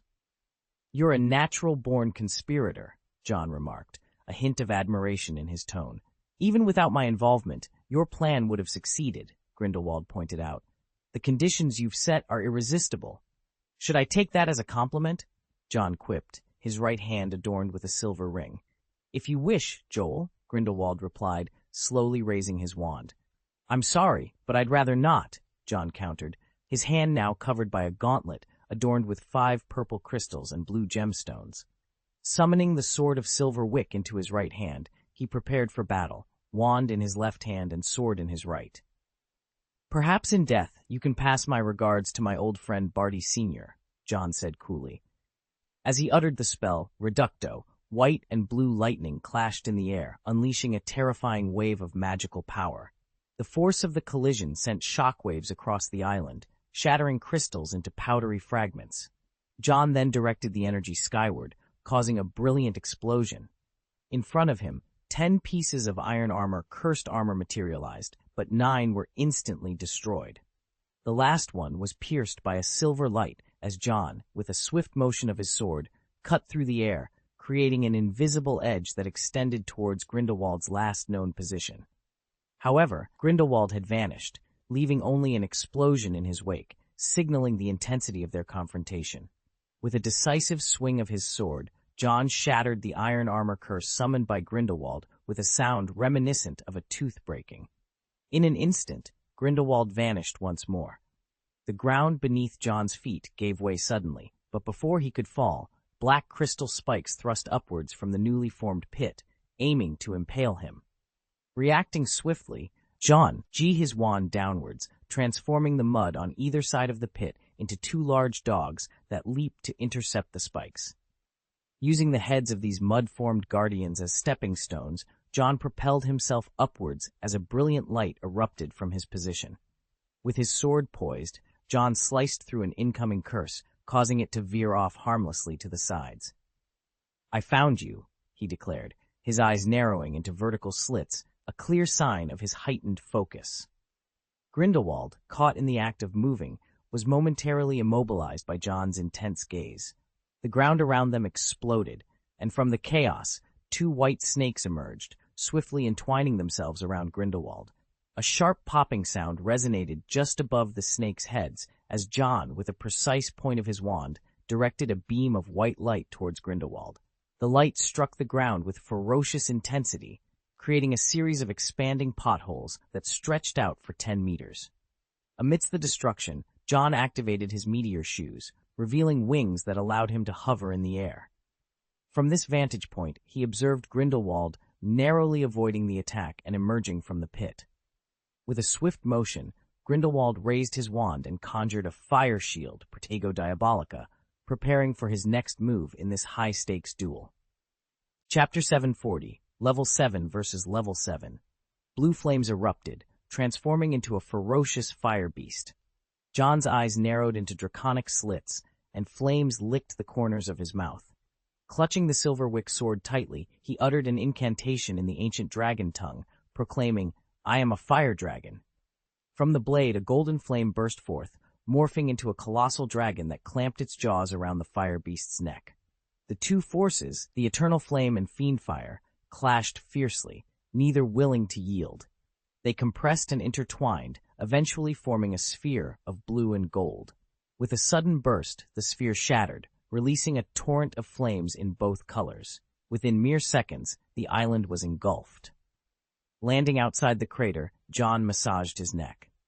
Grindelwald, pointing the Elder Wand at the golden flames licking his sleeve, extinguished them with a spell enhanced by the wand's power. It seems we're on the verge of destroying this place, Grindelwald observed, surveying the island now marred by devastating craters and devoid of its once beautiful crystals. Such is the terror unleashed by Level 7 wizards in full combat. Unlike the restrained battles at the Ministry of Magic, here, one must possess the physical endurance to withstand the chaos. The duels between Dumbledore and Voldemort, who relied heavily on Avada Kedavra, pale in comparison. I didn't know you had a knack for transfiguration, John remarked, eyeing the damaged terrain. With a swift motion, he drew a golden flame onto his wand from the sword, readying himself for the next round. Begin! Summoning a spell, God's Bodyguard, he transformed the golden flame into a 12-foot-tall flame giant. As it charged, the ground beneath its feet scorched and melted, leaving a trail of blackened footprints. Grindelwald countered by conjuring a massive water orb from the sea, which hovered in the air, its surface bristling with icy spikes. As the flame giant approached within 100 meters, it was impaled by the spikes, which melted upon contact. Yet, more ice spikes launched towards it, all vaporized by the giant's sweeping hands. In a final sprint, the giant closed in on Grindelwald, only to be trapped in an explosive water cage that morphed into chains, binding and eventually strangling it. John's next attack was swift. He touched his wand to the ground, summoning an earth and rock giant. Climbing onto its shoulders, he pointed his wand skyward, calling forth a thunderous blue snake from the brewing storm above. Grindelwald, protected by an iron armor curse and surrounded by blue flames, incinerated the incoming threat. John leaped forward, his sword gleaming with a silver light. With a knight's blessing, he delivered a critical strike, slicing through a wall that Grindelwald had hastily erected. The blue fire beast split into two, attacking John from both sides. Struck by a tail, he was sent flying, crashing to the ground amidst smoke and dust. Slowly rising, a golden Ouroboros ring appeared on his forehead, rapidly healing his wounds. Dusting himself off, John remarked, "Impressive, Joel." Grindelwald, standing at a distance, applauded. "My sword is not here," John stated, opening his right hand and shaking it. Grindelwald's eyes widened in shock as he noticed a flash of silver light piercing his arm, narrowly missing a lethal blow. With all his might, Grindelwald apparated 3 times in quick succession to escape further harm. John glanced at his arm, then at the sword hovering in midair. "You amaze me every time," Grindelwald laughed, his ancient wand directed at his arm, uttering, "Episci." Blessed by the Elder Wand, his wounds healed rapidly. John narrowed his eyes, acknowledging, the Elder Wand is indeed a powerful tool. The wounds inflicted by the Sword of Silver Wick were not so easily mended. After his recovery, Grindelwald took the initiative, summoning 3 blue fire beasts that soared into the sky. John, with an empty right hand, summoned the Sword of Silver Wick across the spatial divide. Expecto Patronum, he waved his wand, and a silver-white albatross materialized beside him, soaring towards the sea. He intended to counter Grindelwald's move with a similar strategy. The albatross plunged into the sea, and in the next moment the sea churned violently. Absorbing the sea's water, the albatross transformed into a colossal guardian, 100 feet in length. Laden with a belly full of seawater, it flew towards the fire beasts. With a single collision, it knocked one away. The fire beasts, disoriented, roared and unleashed blue flames from their mouths, which turned into steam upon contact with the albatross. The albatross, with its long beak, devoured one of the fire beasts, its neck acting like a massive conduit, drawing the beast into its belly, where it was quenched by the seawater, its flames dwindling. The remaining 2 fire beasts, in a desperate attempt, merged into a 60-foot entity, yet it paled in comparison to the albatross. It frantically spewed flames, trying to evaporate its adversary. John, with a flick of his wand, ensnared the fire beast with white, lightning-like magic. His arms, now covered in scales, seized the beast with immense force and hurled it into the albatross's gaping maw. John, wielding his sword, cleaved through the approaching magic. He directed the albatross towards the source of the magic, resulting in a colossal explosion as the albatross, brimming with seawater, burst. A deluge descended like a tsunami, filling the crater created by the magic and extinguishing the fire beast simultaneously. "You are much weaker than I anticipated, Gellert," John remarked, a rhythm of white light dancing at the tip of his wand. The steam obscured the view, prompting John to search. "Where are you?" Looking up, his pupils dilated at the sight of a massive wooden stake suspended above him. Soon, more stakes pierced through the steam, encasing John in a hemispherical trap. With an outstretched wand, John uttered, "Crushing curse," shattering all the stakes. Hidden within, black crystal spikes launched a secondary assault. John's blade, a blur of motion, deflected a spike aimed at his throat, the phantom of the iron armor curse materializing as an additional shield. But Grindelwald had more tricks up his sleeve. Sensing Grindelwald's intentions, John felt a warmth at his feet. Sprouting huge wings, he enveloped himself within them and plunged his sword into the ground, shouting, "Wadi-wasi!" The external spikes were blasted away, and the subterranean flames were quelled by even fiercer flames. As John unfurled his wings, a green light shot towards him. Without a moment's hesitation, his staff emitted a white light that collided with it, resulting in a massive shockwave that sent John flying. Mid-air, he fired a red light that struck Grindelwald, nearly disarming him.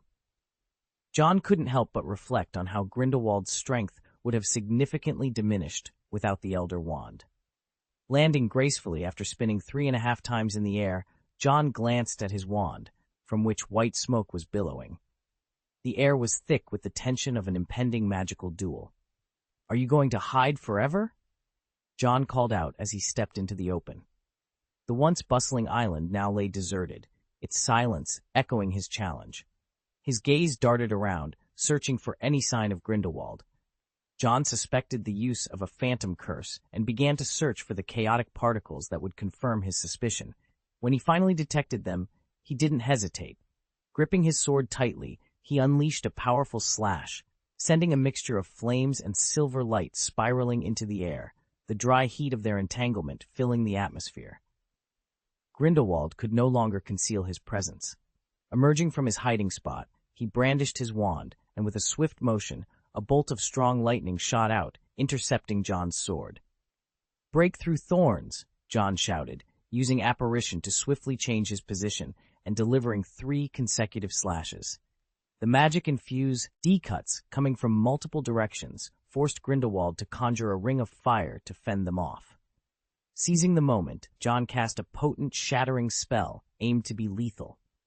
Grindelwald, with a sharp gaze, shifted his position through minimal apparition, narrowly escaping the encompassing attack. Raising his wand, Grindelwald initiated another clash, this time sending forth a torrent of blue and white lightning that entwined in the air. He intended to draw John into a test of magical power. However, a smirk formed on John's lips, a silent reminder of the ace up his sleeve, the super magic crystals he possessed. Utilizing the power of his enchanted gloves, John momentarily tipped the scales of the duel in his favor. Grindelwald, sensing the shift, poured more strength into his spell, bringing the contest back to a deadlock. Suddenly, a silver light flashed behind John, and Grindelwald's hand was caught.